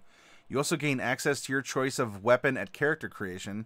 When you're wielding such a weapon in combat, double your conditional bonus to damage rolls from raging, but you have the sluggish 1 condition because of the weapon's unwieldy size. You can't remove this sluggish condition or ignore its penalties by any means while you're wielding the weapon. Okay, so yeah, so you have a lot of diversity here when you are building your barbarian if you want to flavor it a particular way. Almost like a, I guess like a wizard school, right? Except for a barbarian, do you want this... Do you want a spirit totem, a giant totem? There's a superstition. You could just smolder with generic rage. So you are getting some variety here. I do enjoy this as a concept.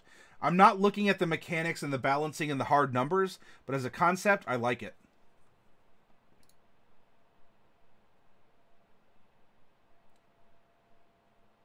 Your Fanog says your religion was about sacrifice, and we did kill. We never killed children, and when they did, I killed my cohorts. I was banned because I did.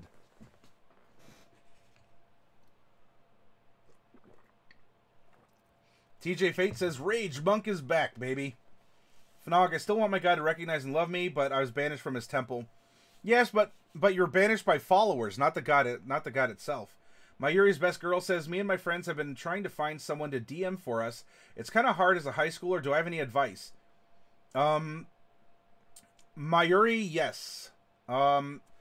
If you are not a part of our Discord community,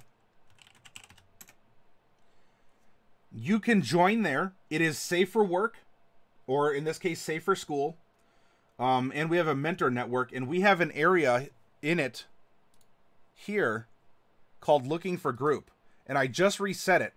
And what you can do is you can put a some kind of use the template, and you can create an ad saying, hey, I'm looking for this kind of a group to play in. Looks like Fluffy Sheep gave you some advice as well. One of you should do it. It's not that hard. Whoever's the most excited about playing is probably the best choice. Matt Colville has a whole series of videos on YouTube about how to DM as a new DM. That's very good advice, Fluffy. And Mayuri, we can help you if you continue to interact with this community. There's plenty of us who can help you learn how to play or learn how to run a game of D&D. We are here to help get you on board, to help you find a game, or to help you learn to play or run it yourself. Play through a few of the pre-con adventures and tweak things as needed. Exactly, TJ. Anti-mage rage seems sweet, says TJ. Oh yeah, a deep trust of magic drives you to forego. That used to be in 3rd edition. Oh, it was called a seeker or something like that, I think. It was like an anti-magic barbarian, or you were a breaker or something. And like your job was to break every magic item and to break magic users, and you were just savage against magic, about anything magical.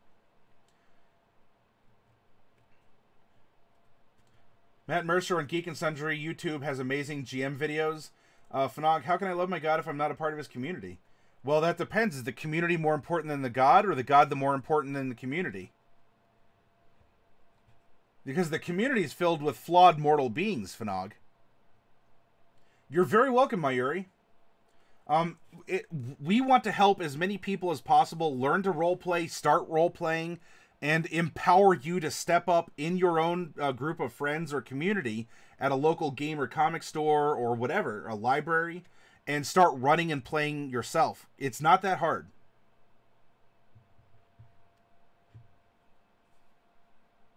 Yeah, please do, Mayuri.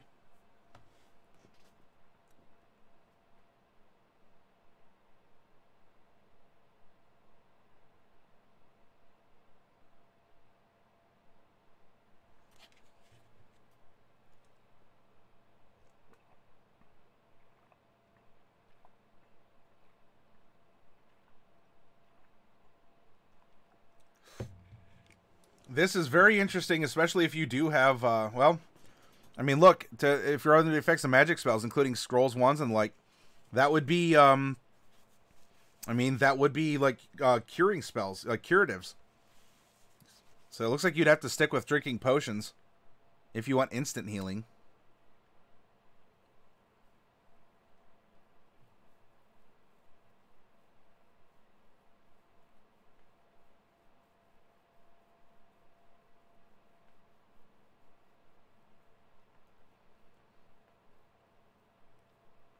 Raging Intimidation, Moment of Clarity, Sudden Charge. And yeah, by the way, what you're seeing here, Mayuri, is that we are going over Pathfinder. We traditionally do Dungeons and Dragons content. But as the Pathfinder playtest came out, we're going to take 2 weeks and explore this system as well.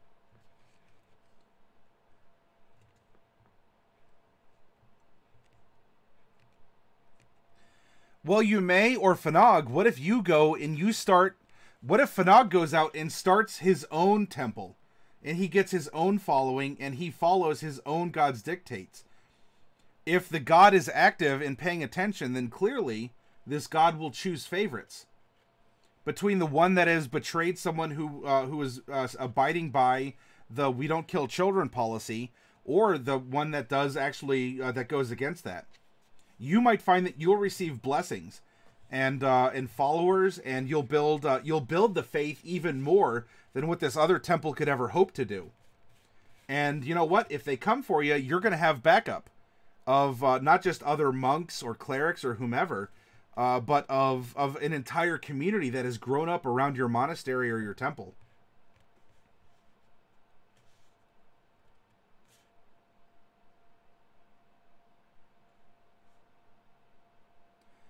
Mayuri, you are getting a lot of really good advice here in chat. I don't need to meddle with it, but you can ask questions of me specifically if you need to. Fanog, I think you can do a lot better than they. It'll take a lot of hard work and dedication, but I think that's what your god would want, right? If you know, you want to prove yourself and to toil and to have your good deeds reflect your attitude and your faith, that's one good way of doing it. Not just furthering, you know, killing people. Okay, so here is a lot of ways that you can customize your barbarian as it levels up.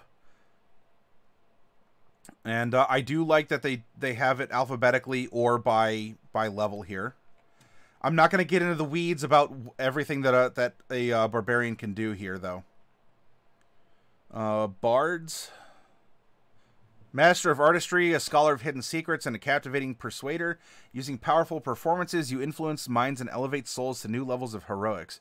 You might use your powers to become a charismatic leader, or perhaps a counselor, manipulator, scholar, scoundrel, or virtuoso. While your versatility allows some to consider you a jack of all trades, and a beguiling ne'er-do-well who spends too much time in taverns, it's dangerous to dismiss you as a master of none.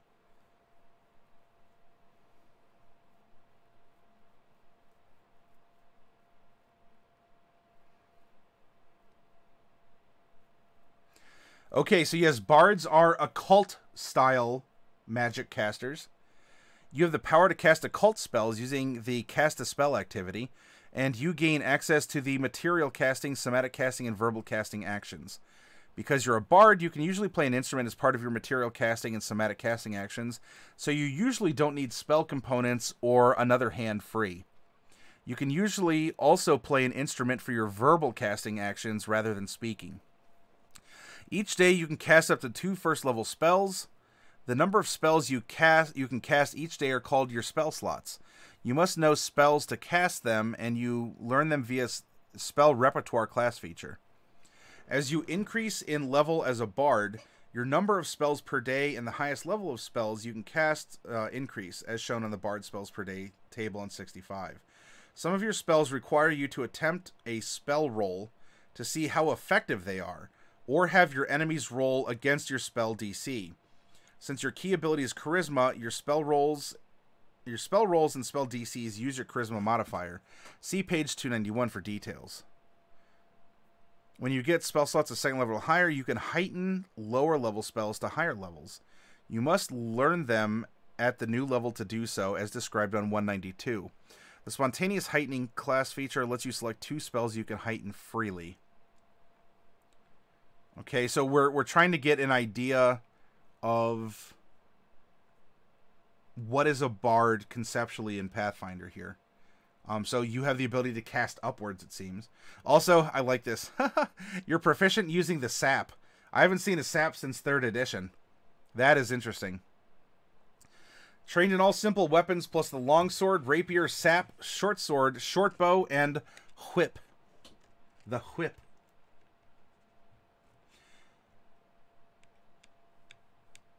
Yeah, you're very welcome, Fnog. I'm happy to help, and I'm grateful that you're bringing your role playing and your RP conundrum to us. Have an awesome night. Yes, Fluffy Sheep jumps over the fence.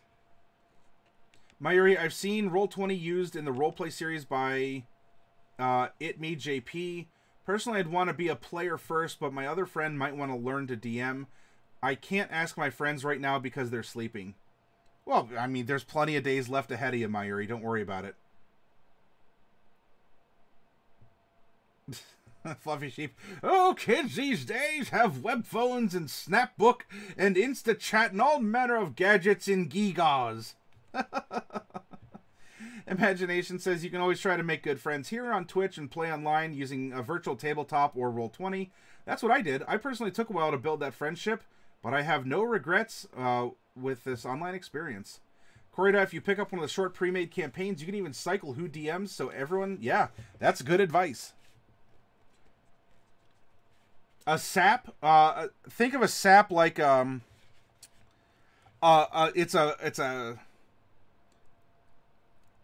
if you put like 2 doorknobs in a sock and you used it to hit people on the head, that's a sap.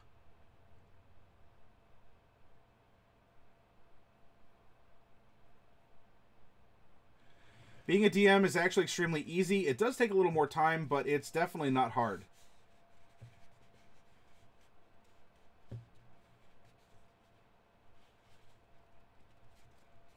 Oh, why am I saying whip with the H? It's silent. Whip.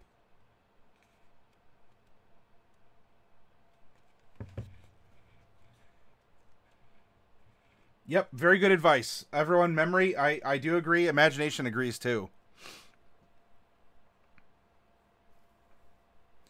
Occult spell rolls. So bards are occult magic. Bard advancement. So, all right, what are we doing? We're getting... Some of your spells are cantrips. A cantrip's a special type of spell that doesn't use spell slots. You can cast a cantrip at will any number of times per day. A cantrip is always automatically heightened to the highest level of spell you can cast as a bard. For example, as a first level bard, the highest level of spell you can cast is first. So your cantrips are first level spells. As a 5th level bard, the highest level of spell you can cast is third. So your cantrips are 3rd level spells. Spell repertoire. First level, you learn 1 first level occult spell of your choice and 4 occult cantrips of your choice. You choose these from the common spells on the occult spell list in the book, or from other occult spells to which you have access. You can cast any spell in your spell repertoire by using a spell slot of an appropriate spell level. You add to this spell repertoire as you increase in level. Each time you get a spell slot from table 3-6, you add a spell to your spell repertoire of the same level. So when you reach second level, you select another first level spell at third level. You select 2 second level spells, and at fourth level, you select a second level spell. Though you gain them at the same rate, your spell slots and spell repertoire are separate. If a feat or other ability adds a spell to your spell repertoire, it wouldn't give you another spell slot and vice versa. Swapping spells. As you gain new spells in your repertoire, you might want to replace some of the spells you previously learned. Each time you level up and learn new spells, you can swap out one of your old spells for a different spell. Okay. So we're getting this this is what bards and other classes in D&D do as well.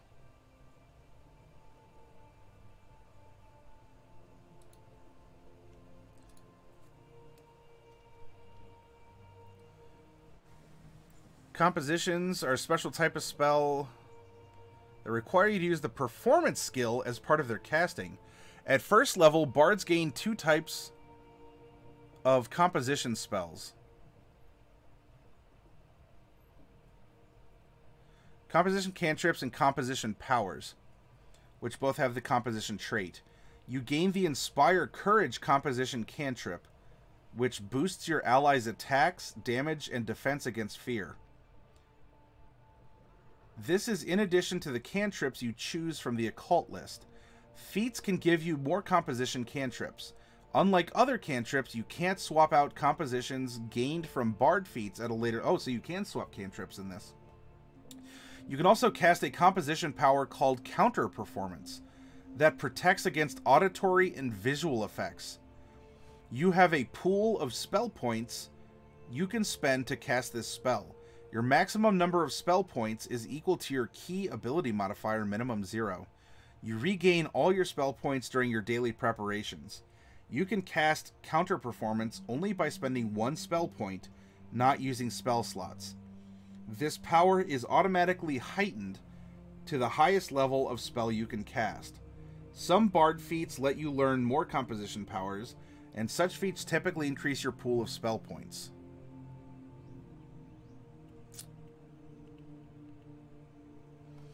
I am getting lost in the specific vocabulary, but don't, I mean, that's for me. If you're finding yourself frustrated because you're like, oh, there's so many words, just relax and it'll happen. When we're creating characters and doing this, we'll look into the specifics of what all these tags mean. Right now, let's just try and get a feel for what the bard does generally. Muses. As a bard, you may have a muse that leads you to great things, which could be a physical creature, a deity, a philosophy, or something more nebulous. While there are nearly as many different muses as there are bards, muses grant a limited number of different abilities to bards based on their theme. Lore, Maestro, or Polymath. Lore, your muse drives you to uncover the hidden secrets of the multiverse. You gain the Bardic Lore feat and add True Strike to your spell repertoire. Maestro, your muse inspires you to ever greater heights of performance. You gain the Lingering Composition feat and add Soothe to your spell repertoire. Polymath, your muse flirts about to almost every skill in pursuit. You gain the Versatile Performance feat and add Summon Monster to your spell repertoire. You get, alright, so Bard feats, skill feats, you get Spontaneous Heightening. You learn to freely heighten some of your spells, even if you only know the base version. During your daily preparations, you can select up to 2 spells you know. You can cast those spells using any applicable higher level spell slot you have. Alright, so in this, so in D&D, you at 24/7, your spells can be heightened as you choose. In this, you need this special ability.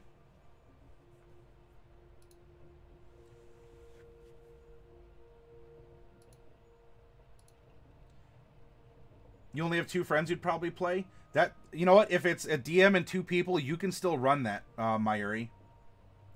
You wish you had a basement to play in. Game works best with 4 to 5. I would agree, Fluffy Sheep, that you can play with just a DM and 2 players. You definitely can.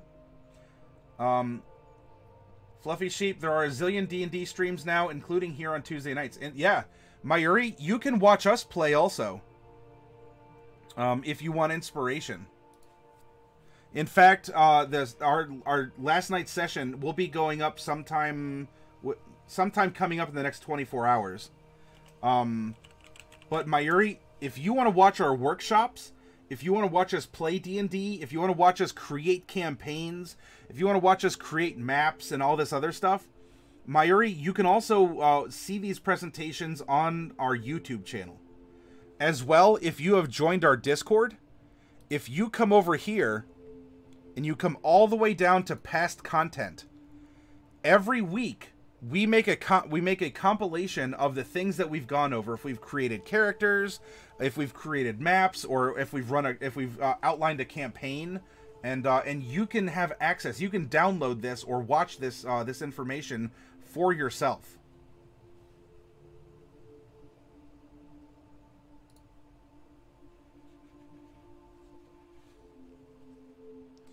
And also, Mayuri, if this is you who just joined down here as generic Reddit user, if you don't mind changing your name on Discord to match your name here in Twitch, that way it'll help us keep on the same page.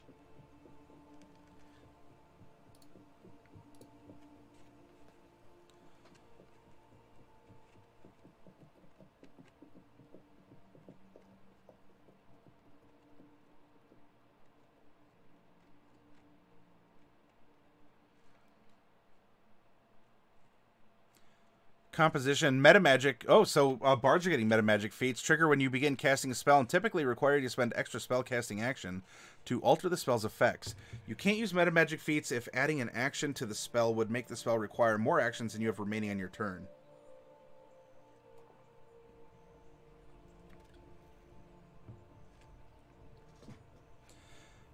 Allegro, Dirge of Doom, Eclectic Skill, Fatal Aria, Inspire Heroics, Lore Master's Recall, Soothing Ballad, Symphony of the Muse, Triple Time. Okay, so you're getting some heavy support. I mean, bards have traditionally been support. Heavy support, and you know, you probably don't get as many feats here because you are a spellcaster. And so a lot of your variety comes with the spells you learn as a spellcaster. Whereas our barbarian just had feats for days because you had to customize how you're using your muscles, right?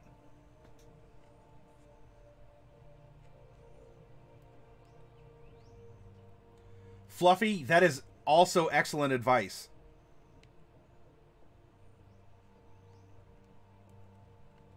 Reskinned effects are a nice touch. Right, 2+ DMLS for more personal development of characters. Exactly, TJ. In high school, I made up a paper adventure game. Me and my friends played all the time. That was my first time ever being a video game programmer. It was just a paper game. Yeah. I was one of those nerds that, you know, I'd go into, I'd go to school early and we'd play Magic the Gathering, like, before class started or things like that. And I did, I made a lot of, I made a lot of games kind of like what you talked about, Corrida, where I would make up random encounters. And what I do is I take an 8.5 by 11, you know, line sheet, like out of a notebook or something. And I'd draw, let's see, I divided it into 6 squares. Maybe 8, right? A line in the middle and then 3 other ones. And what I do is I would draw a monster, right? So if it's a dungeon, I draw like 8 different monsters in the boxes. And what I thought is, okay, so I made 8 monsters, and I wanna go through a dungeon, and or like I'm pretending to make a game for friends or something. And so when they have an encounter with a monster, I'm gonna take this piece of paper out that has like the spider I drew on it, and in either 5 or 7 other drawings. And what they're gonna do is they're gonna take the die and they're gonna roll it, and whatever monster the dice stopped on, they would fight. And that is when I learned my very first important lesson. A lot of people, including myself, just tended to roll in the center of the page because the monsters on the edge would either not get rolled because, you know, the die would go over, or they'd over-roll and go over the page. And so I learned that while I had these awesome random encounters, my method for generating the randomness of the encounters needed a little tweaking, as it wasn't truly random. And that's how I started doing some very basic DM stuff, and I didn't even know anything about D&D. I just liked doing that kind of stuff.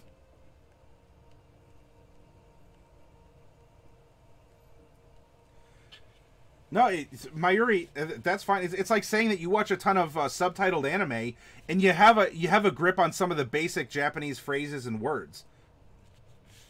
It just because it's anime doesn't mean that you can't pick up on the language, or just because you're watching D&D doesn't mean you can't pick up on the rhythm of things, or you generally know some terminology or when to call on something.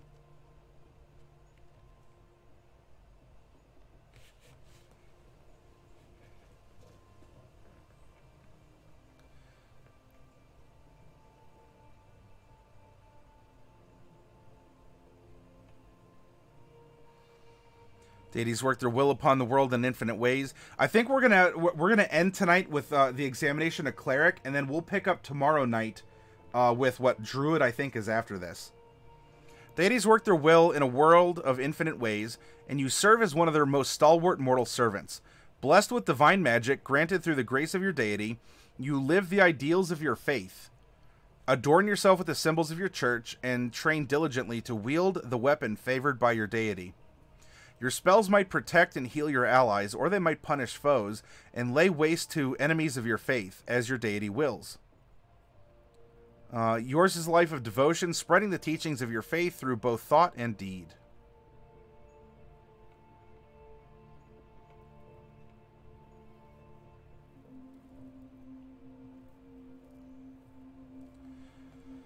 Uh, 5+ int mod. So yeah, int is important for skills, for sure, in this edition. Trained in all simple weapons and the favored weapon of your deity. If your deity's favored weapon is uncommon, you also gain access to that weapon. Armor, light and medium, and shields. Trained in all divine spell rolls. Obviously, yeah, you have divine magic.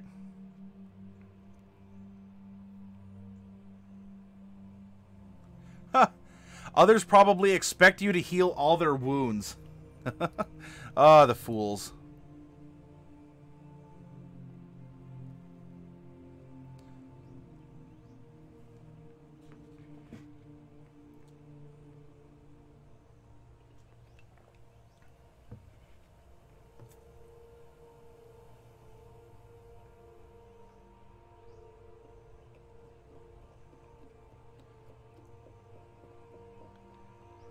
You usually hold a divine focus, such as a religious symbol or text, as part of your material casting and somatic actions, so you usually don't need spell components or another hand free.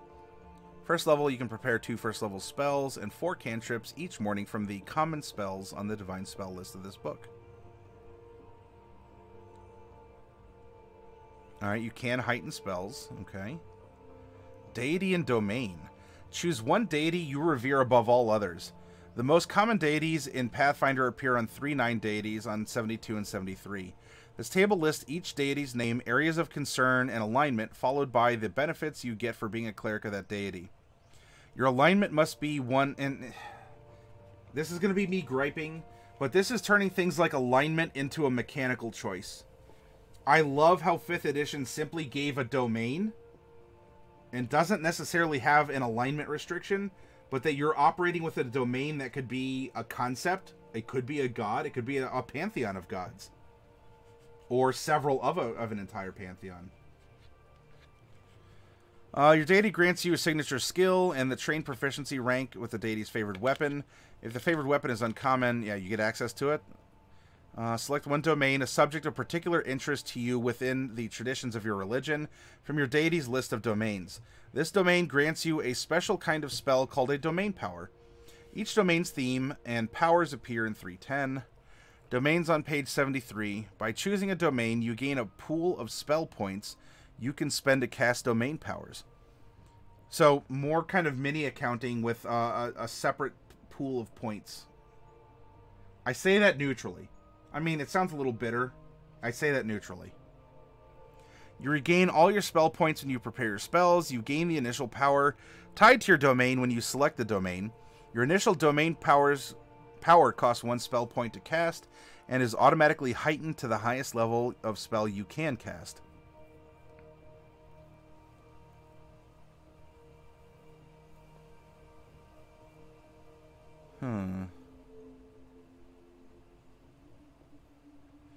Domain powers are available only to characters who've selected the domain and can't be learned by others. Some cleric feats grant you more domain powers, and such feats typically increase your pool of spell points. You can learn additional powers called advanced domain powers by taking the advanced domain cleric feat. The spell point cost of this advanced domain power is listed in parentheses after its name.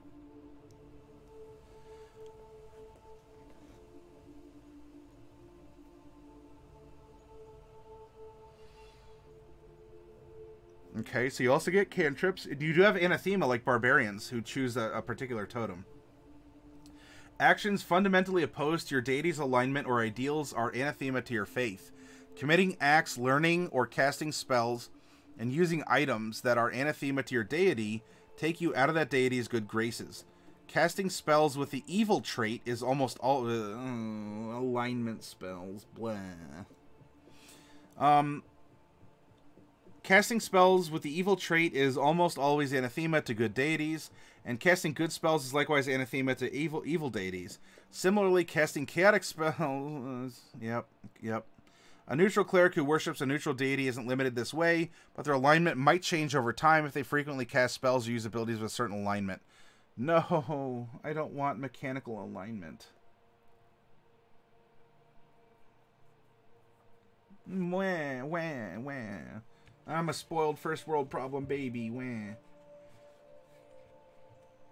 I recommend a very selfish, self-orientated chaotic neutral over chaotic evil. I mean, that's what chaotic evil is. You might do it eventually and have a tendency to lose my own motivation. Yeah, just run a one-shot. Tell everyone to make a 4th level character, and we're gonna have a new adventure every Saturday. Generate a 4th level character for this one, and your theme is the sheriff is going to send you as his deputies out to try and track down a gang of bandits in the woods. There you go.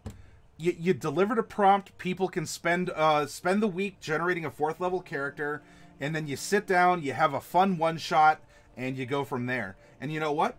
By doing that, you might learn, Mayuri, that all of a sudden your friends are like, oh, no, I really like this. We got them, but I want to know what happens next. And suddenly your one-shot turns into a twofer? 3? 10? You're having fun. What does it matter?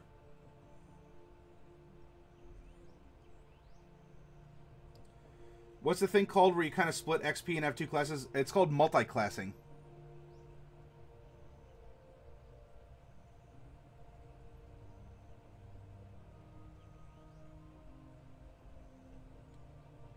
Hey, Lieutenant Virus. Gestalt was I think a 3rd and 4th edition variant you could play.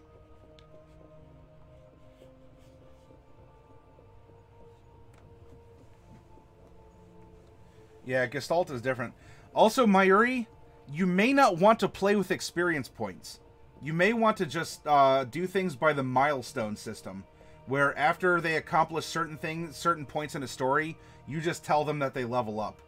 Experience points can often, if you like playing with numbers, and I'm not saying that it's bad. I'm not trying to put that spin on it, but if you can just play with narrative milestones instead of having to calculate experience points and do that accounting mini game on the side. Yeah, I would not suggest multi-classing for new players, Mayuri. No, in 5th edition, Mayuri, multi-classing is you don't really have a bad character no matter what you do. I mean, unless you're super, I guess, going out of your way to try and be terrible, you can mix whatever you want. Exactly, Fluffy Sheep. Yeah, Rangers and Clerics both cast off of Wisdom. Channel Energy. You gain a pool of positive or negative energy, depending on your deity. Deities allow you to choose whether you channel negative or positive energy. Once you choose, you can't change the type of energy you channel, short of an ethical shift or divine intervention. This pool of energy allows you to cast either the heal spell or the harm spell, a number of times per day equal to 3 plus your charisma modifier without needing to prepare the spell in advance. All spells you cast this way are heightened to the maximum spell level you can cast as a cleric. Key terms, good or evil. A feat with a good trait requires you to have a good alignment as a prereq. And, yeah, okay. And you can also do meta magic here to tweak properties. It'll tell you when you can tweak them.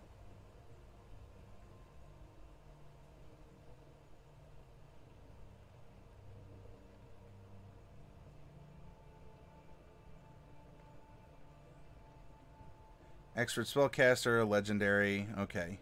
And here's our 2 pages of deities. Lust, revenge, trickery, chaotic, neutral. So that means you could be any of the chaotics. You could channel negative or positive. Your skill is deception. Okay, so here now, I get what's happening here.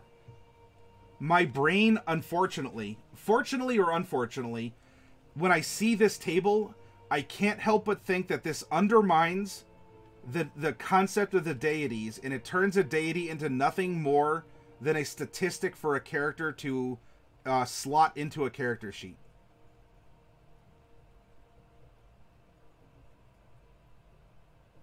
If you all think differently, and this makes perfect sense, and it's fine, that's fine as well. But when I see this, you know, you have all these different weapons, and you're like, okay, well, what's the best weapon? What's the max damage weapon? All of a sudden, are you shopping for an ideal, or are you shopping for a damage die? Or if you're like, nah, I want to be able to channel negative energy, and so despite my character maybe really being fond of Caden Killian, I can only channel positive energy, so I can't worship Caden because I want to channel negative energy. So we're going shopping for mechanics. We're not really focusing on the relationship with the deity or the like. Am I being negative? I'm really trying not to be negative. I'm not trying to, you know, I'm not calling anyone out or anything. But am I too cynical or suspicious? You know, I've been role-playing for a while, and so maybe I'm reading into things with a bit of a bitter gray streak in my beard. But I don't know, when you all see this chart, does this feel like we're just turning gods, cosmic beings, into nothing more than a stat line for a player character? Lieutenant Virus, in Pathfinder, the setting is baked into the rules. In 5th edition, the setting can be fluid and work around the rules. Yeah, it does seem, at least that's how it seems to present it. It does appear that way, because they even said paladins must be lawful good. When I saw that, I went, what? What?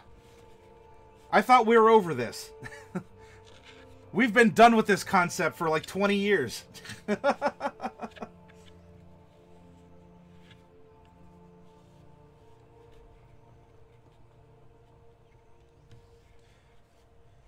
Yeah, Fluffy, I agree. I see what you're saying, and Corda, I mean, yeah, some people follow a faith because it imposes mechanical restrictions on their lifestyle. And that's true for IRL or for in character. And that's not a slam against people who have a personal faith or some kind of spirituality. I mean, there's people, like, maybe they're trying to recover from alcoholism, and they join a faith that is very prohibition friendly, right? So like the parishioners, like they don't even have wine at communion, you know, it's grape juice or something. And so they join a faith like that because they need that external control, or they need those limitations, because otherwise they know what they would do without them, and they don't want that to happen. So I'm saying that in a positive fashion. I don't know, I just see this chart, and I'm just I just can't help but think, I thought we were over this. I thought this was done already. Right? Or you'll get so like, here's Lamashtu, right? Aberrants, monsters, nightmares, and so this is you know, the Falchion. But what if the Falchion's not mechanically, well, actually, because there's so many different weapons, what if there's a weapon that's mechanically just very similar to the Falchion, and my character wants that one instead? I don't know. I'm probably reading too much into this. I'm not trying to be a spoil sport. I don't want to sour your perception of Pathfinder. These are things that come up, and I want to present them for all of us to discuss.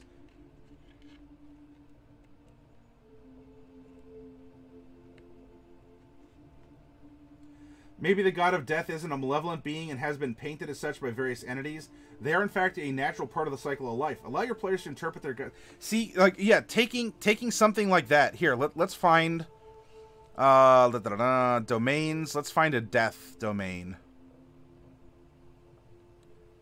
So many different domains too. Let's see.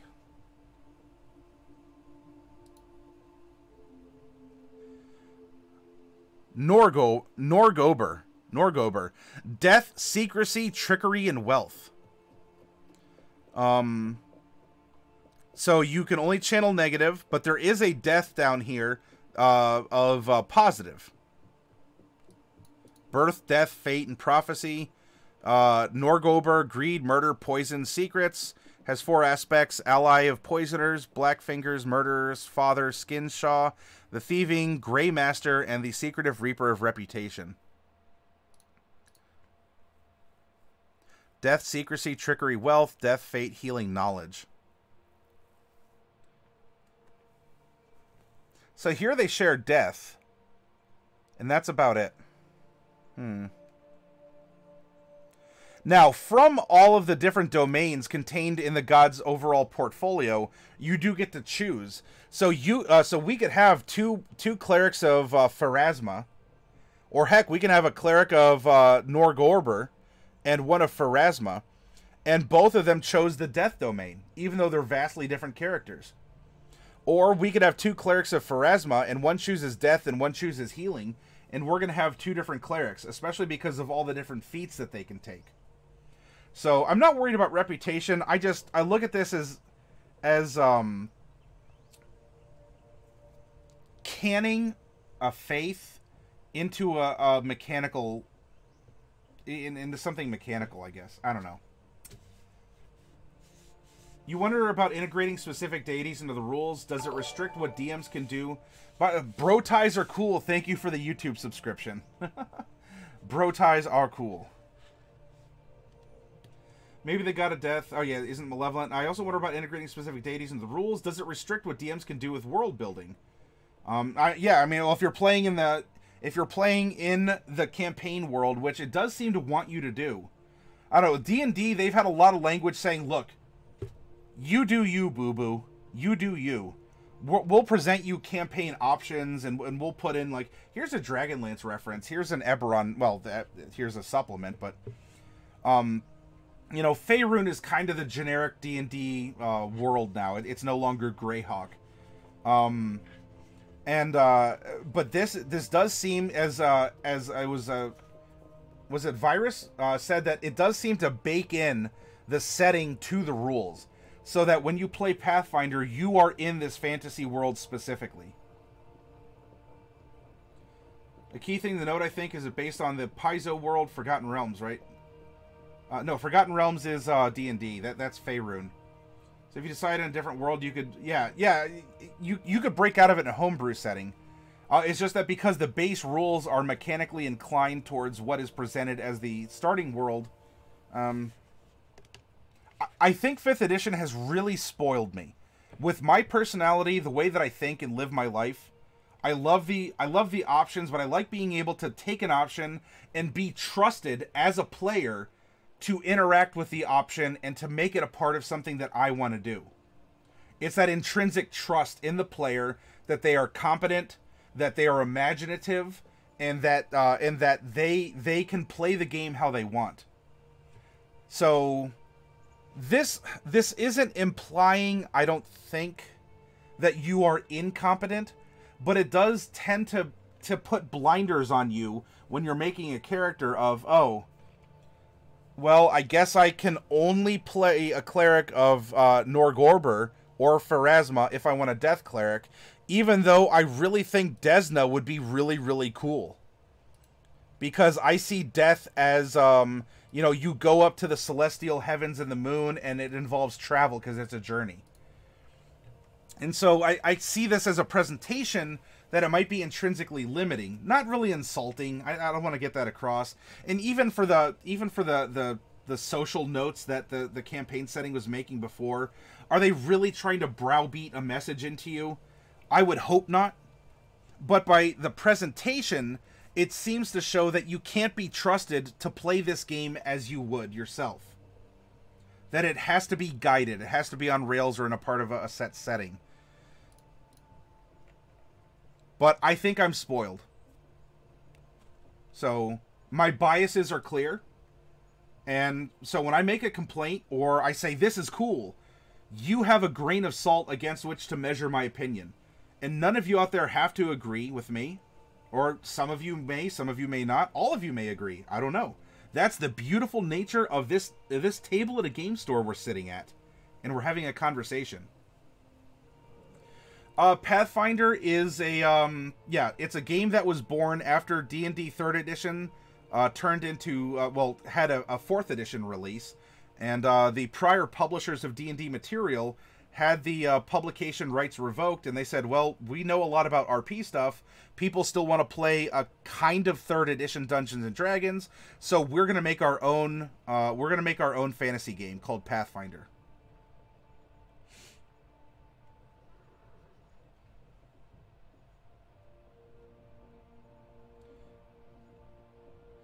Lieutenant Virus, that's an excellent response to Mayuri. That is very subjective. D&D is a lot more simple, and I don't mean that you can only tell simple stories with it, Mayuri. You can tell incredibly rich and complex stories with D&D, but the mechanics are simpler to allow you more freedom, in my opinion, to tell those rich stories. You don't have to worry about having 4 options every step of the way. If you like that, if you love having a ton of options, because some people do, and some people love shuffling things around or min-maxing or building super specific tweaked builds, Pathfinder is more for, in my opinion, people who enjoy super specification. It is allowing you that freedom. You're going to have so many things to choose from that you can micromanage your character as much as you want on a mechanical level. Crit Dice Gaming just raided. Oh, Crit Dice, thank you very much for that raid. Welcome to you and everyone else who came along. The guild sends their regards. The guild sends their regards. Oh, no. No. The guild, no. I think I know what that means. Yeah, Ron, it's the Lannisters, says Fluffy.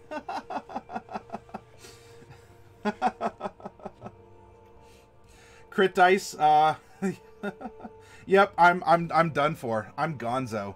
I just got murked and I didn't even know it. That, what a great raid message. And by the way, that is an awesome that crit die love. That is that's an adorable emote. I love that. Thank you all for the raid. Yeah, what did I do? Look, Corita, I'm just too powerful. I cannot be ignored. I'm too powerful. I have enemies, which means that I've had success. Kent Weebs. Oh, what a smug face that is, Kent. Alice Arcadia, I love how it's a threat, but when you add the emote, it's like an aggressive hug.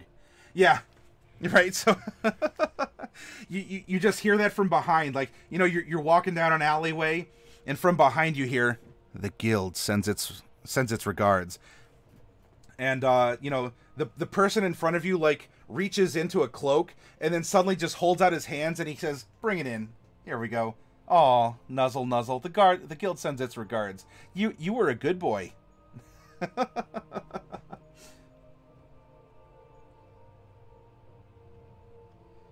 Ah, a cute emote stream.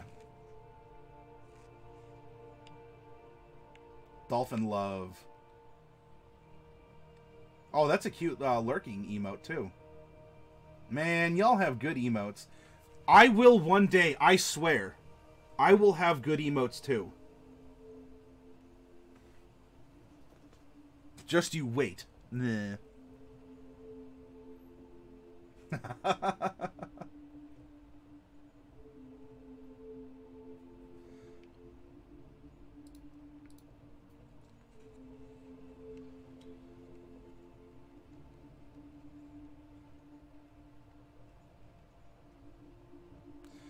And of course, we come down here.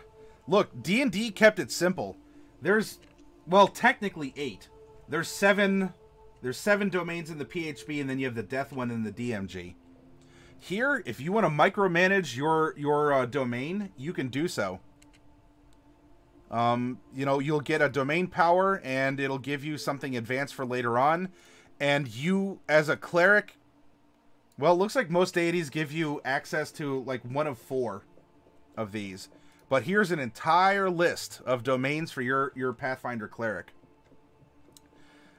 I can tell you, doing a random character in Pathfinder Second Edition is going to... It's not impossible. It's going to take I think it'll take longer, though. Right? We can pound out a completely random character in 5th edition in about an hour. You know, if we're working steadily, we're going through the process. Technically less. I slow it down to narrate, to conceptualize, to ask questions and answer ones that you all bring up, to solicit for your advice. We can pound out a first level D&D character, or heck, even like a 20th, in an hour, hour and a half on stream. When I make the random character chart for Pathfinder here, it might take a little bit longer, because there's a lot more options to fill in. Fluffy Sheep, you like how dreams and nightmares are separate? Yeah, and again, so we come to you know, is that a line in the sand? Is it the same thing? Is it not? Is death and undeath, or healing, or life, or whatever?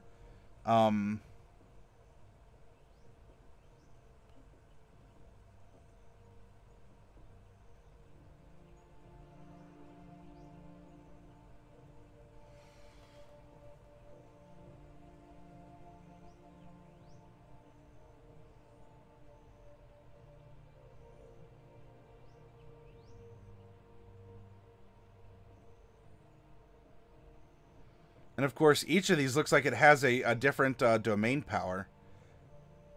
So, I mean, you're definitely going to get a completely customized character when you build.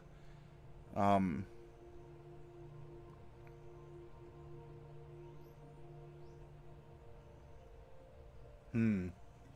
hum, hum. Lots of cleric feats, despite you being a caster. Communal healing. You're a conduit of positive energy as you channel it through you and heal some of your minor injuries. When you cast the heal spell to heal a single creature other than yourself, you regain hit points equal to the spell level of your heal spell.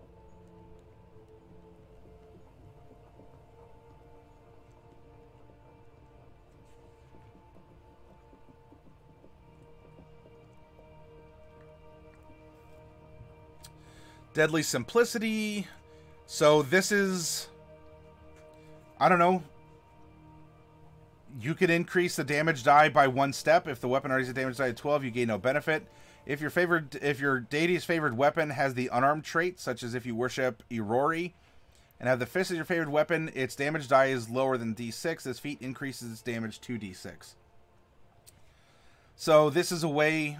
Again, are we looking... Are you going to choose your deity because you're not going to suffer the feat tax, quote-unquote, of Deadly Simplicity, because you can already wield a D8 Falchion, or I'm presuming it's D8, or you can wield some D10 weapon instead of having to spend a feat to bump up a weapon ability when you are probably going to just be aggressive with that weapon anyway.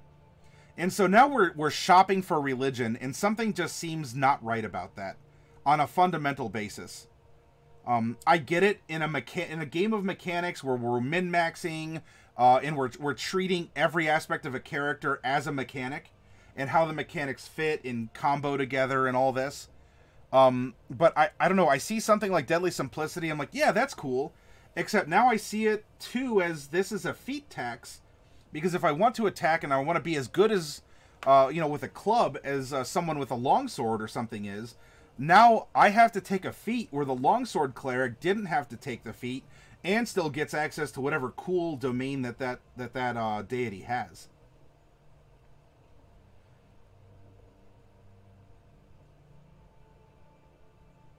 Shlomo loves options. And you know what? We have different... Yeah, everyone likes things differently. This is the 400 plus Pathfinder PDF. I was just looking at my friend's hardcover. Yeah, so we're slowly getting through it, Kent. We're going to spend 2 weeks going through the playtest material. So we're going to do it today, tomorrow, Friday, Saturday, and then we're going to do it Wednesday, Thursday, Friday, Saturday of next week also. And we'll try creating some characters. Like, we'll do the step-by-step character creation and go from there also. But for tonight and probably tomorrow, we're going to review rules, vocabulary, go over, we went over the races, and we'll finish up the classes as well. I wish I could take the 2nd edition Divine Magic and bring it to 5e, but I have too many house rules already. If I did that, nobody would play. I'm not sure what the TUE Divine Magic, what sets it apart, Fluffy. The restrictiveness of faith is not wholly good, but the domains option being massive is real nice. TJ says, so they took the 6th level Life Cleric ability and made it a 1st level feat. Expanded domain allows for multi-classing within a single class, sort of. Pathfinder 2e is definitely gearing more toward the mechanics-driven games. Pathfinder 1st Edition seemed to be a bit less heavy-handed in that regard, though still very much so, compared to what little I know of D&D 5e. Well, yeah, because I know you played 1st Edition Pathfinder a bit, Corridor. Yeah, so I'm seeing this, and I'm just seeing mechanics, terminology, and I'm going, whoa, hold on, whoa. I get it. Role-playing games, should have mechanics of some kind. Well, I don't know. Not all of them do, or at least they're not heavy.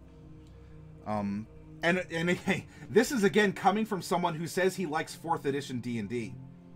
I also like 4th Edition D&D because I could be super lazy and use the character builder that had all of the information already in it and and would prompt me as I'm going along, so I don't have to get caught up in learning every single, because it seems like for all the classes they have their points, their own terminology for each of their own things, and they have their own spell pools and other effects like that. So instead of a unified language, especially as a DM, I'm going to have to learn the language of all the classes. I'm going to have to learn the mechanics and the meta magic of all the classes. Maybe not by heart, because look, as a DM or a GM or a storyteller, you should intrinsically trust the people you're playing with at the tabletop to not cheese dice rolls or to restore us, or to forget to mark a spell off that they've already used or something like that. So do you have to memorize everything? Not necessarily, but there's definitely a lot more here to memorize.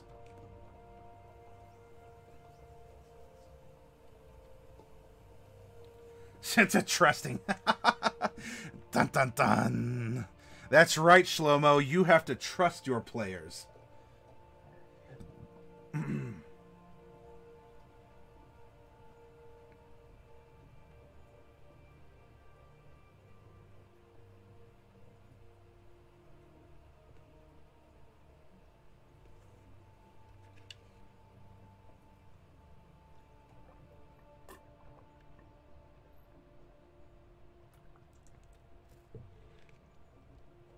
You add a somatic casting action to the casting of the triggering spell. Okay, so this is a reach spell.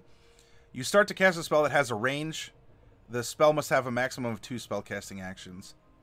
You get to turn undead if you take this. Otherwise, look, you could run a. It looks like you can run a cleric where you do not have turn undead. Right? It's an option. Undead harmed by your positive energy might flee from your holy might, compelled by an innate aversion to the supernatural force that opposes undeath and a fundamental level. When you use a heal spell to damage undead, each undead that critically fails its save, or that you critically hit with your touch attack, gains the fleeing condition for 1 round. Oh, so this is a different kind of turning. This is working off of the positive energy hurts negative energy creatures. It's a touch attack from the heal spell, as I believe that's a touch spell. I'm not completely sure. But you can then turn an undead on a case-by-case basis with that. It's a 2-for-1, right? It's a rider that's on a spell already. Control undead, gain the minion trait. Minions can use 2 actions per turn and can't use reactions. A minion acts on your turn in combat when you spend an action to issue its verbal commands. This action has the concentrate trait. If given no commands, undead minions use no actions except to defend themselves or to escape obvious harm. If left unattended for at least 1 minute, mindless undead minions don't act, whereas intelligent ones act as they please. You can't have more than 4 undead minions at a time. Let's see, we're smiting, we have an advanced domain.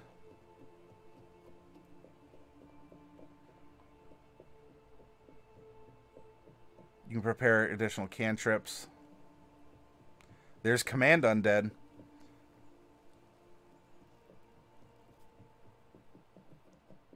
Cleric, evil metamagic to cast. You need those conditions. Level 4 also. You had a verbal casting action to the casting of the triggering spell. To change its effects on the target, the harm spell gains a duration of 24 hours. Instead of being subject to the harm's normal effects, the target attempts a will saving throw to resist being controlled by you. If the target is already controlled, the current controller also receives a saving throw as the undead uses the better result. Huh, so you can fight for an undead minion if you want.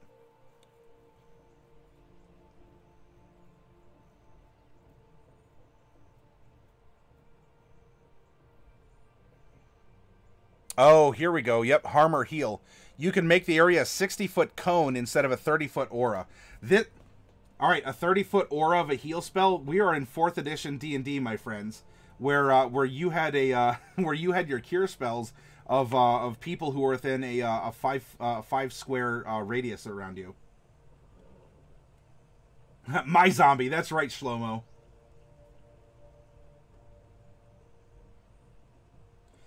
Yeah, so healing spell would deal damage to an undead because healing is a positively charged spell, and it is an undead or creatures of negative energy.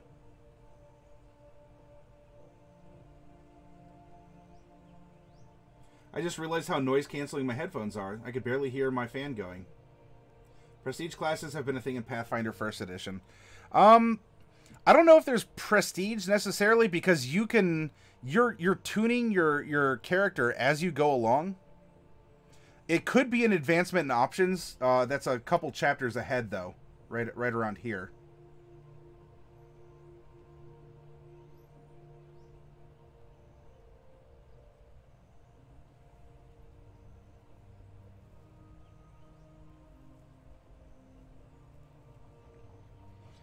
You know, I see stuff like this. You become an expert with your deity's favored weapon when you critically succeed in an attack roll. Now, again, our first instinct is, well, if you get a 5% on a 20, which it is, that's a critical. In Pathfinder, a critical success is also if you are above a 10. Now, I don't know on attacks how often that could happen, because that would mean you'd have to, if someone has an AC of 15. You would have to hit a 25 in order to still land a critical hit on that enemy with an AC of 15. Is it impossible? No, not necessarily. And especially maybe at later levels or if you super specialized. I don't know what the math would be in that case. How that could expand the normal 5% of a 5% chance of rolling a 20 into something that is as variable as getting 10 above 10 above a critical success on an attack. But especially coming at 14, would something like this be worth it? Are you counting on critical hits? Do you have ways to help yourself land critical hits more frequently to optimize this?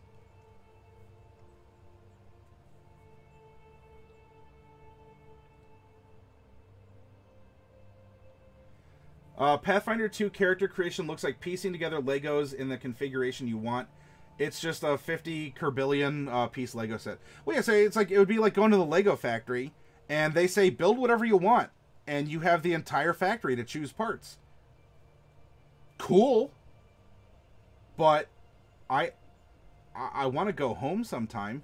You know, that's a little bit of satire. And you know what, Lieutenant? We will go over character creation, and we will create characters on the stream. So hopefully it won't be as it won't seem as daunting, because we'll still take it step by step. You know, and we'll start by building a level 1 character, and then we'll build a very vanilla level 1 character, and we'll build and build level by level, and we'll go through what we have access to. Slow-mo, no home, only play. Yeah, suddenly we just have a bunch of, like, urchins just, like, living in the Lego factory, in the rafters and in the bins, and they just never go home until they complete their Mastercraft Lego set. Fluffy Sheep, usually you want players to hit about 2/3 of the time, so you'll need about an 8 on the die to hit on average. So exceed by 10 is only slightly better than just a 20, maybe on 18 or 19 against most enemies. Which was the edition where you could take a dagger mastery and crit all the time. Was that 4th ed? I don't know offhand if you could. There was cheese in 4th edition. I didn't run cheese characters, but I know you could. Frost cheese was one of the big ones.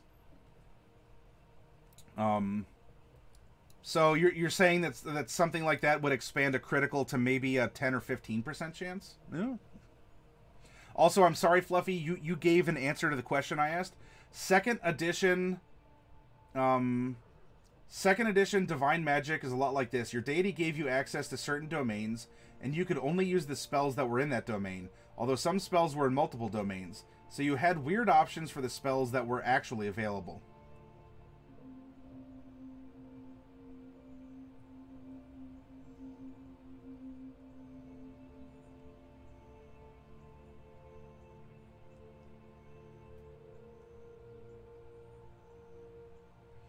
Yeah, like Shlomo, we're probably just gonna build like a level 1 human fighter, and we'll that's bread and butter in most systems, and we'll go from there.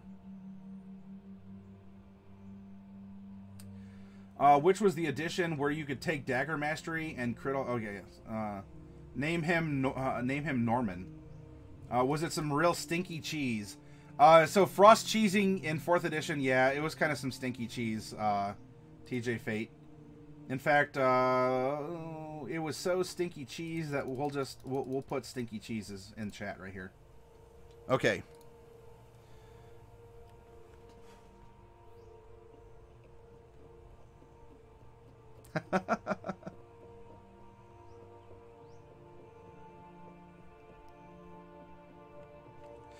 All right, so for the evening, we're going to leave off here at Druid. And it looks like we have a short stack Druid, probably a gnome because of the big eyebrows and kind of like the anime, like gigantic head. And as a lover of anime, I'm a huge weeaboo, so I say this with all due respect. But gnomes are definitely kind of like chibi anime characters. So what we're gonna do is tomorrow we'll pick up on the Druid. We'll explore what the Pathfinder take on a Druid is and does, and we'll continue going through the classes. And we'll plod through. We'll continue to have a conversation. We can look back at other editions of other role-playing games. We can look at what is offered here in a vacuum, and we'll have fun doing it. I've really appreciated all of you who've spent a lot of time. Oh yeah, that gnome was in the first Pathfinder. Gotcha. For all of you, by the way, add points all. For making it all the way through the broadcast. Here's your bonus experience. Thank you so much. Let's go raid someone. All right. Let's go give a good old Maddie raid. Oh shoot! Own Dog. Own Dog is you're coming in a raid. Own Dog will hold on because I was actually finishing up for the evening, and we're gonna go raid someone else. So let's combine our communities together and go give someone a big raid. Right? What? Well, by the way, Own Dog, what have you been doing tonight? Were you playing D&D, or were you playing a video game? I'm sorry I didn't catch you.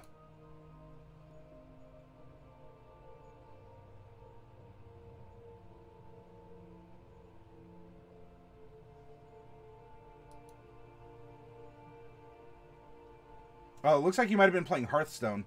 Although you probably just said that in chat, didn't you? Yep, you're doing Hearthstone tonight. You're fine, Corrida. Don't worry about it. Yep, pass the baton to the next racer. No, Own Dog, you're perfectly fine. You are... I'm happy for the raid. And we'll go spread the love here. Let's find someone...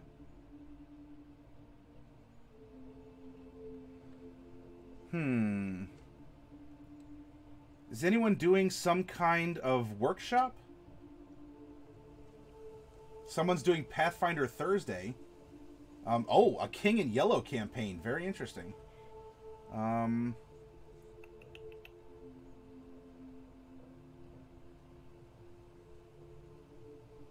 Some reruns. Actually, in the D&D section, it's a little bit light, huh?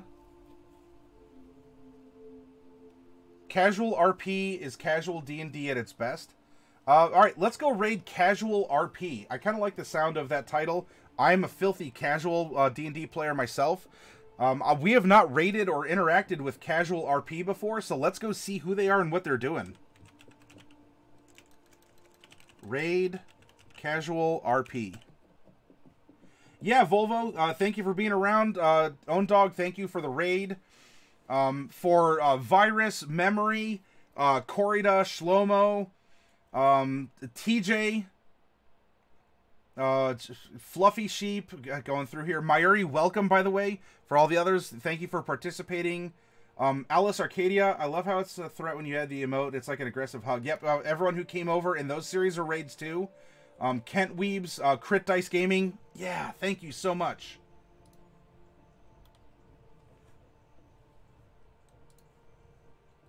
Peace.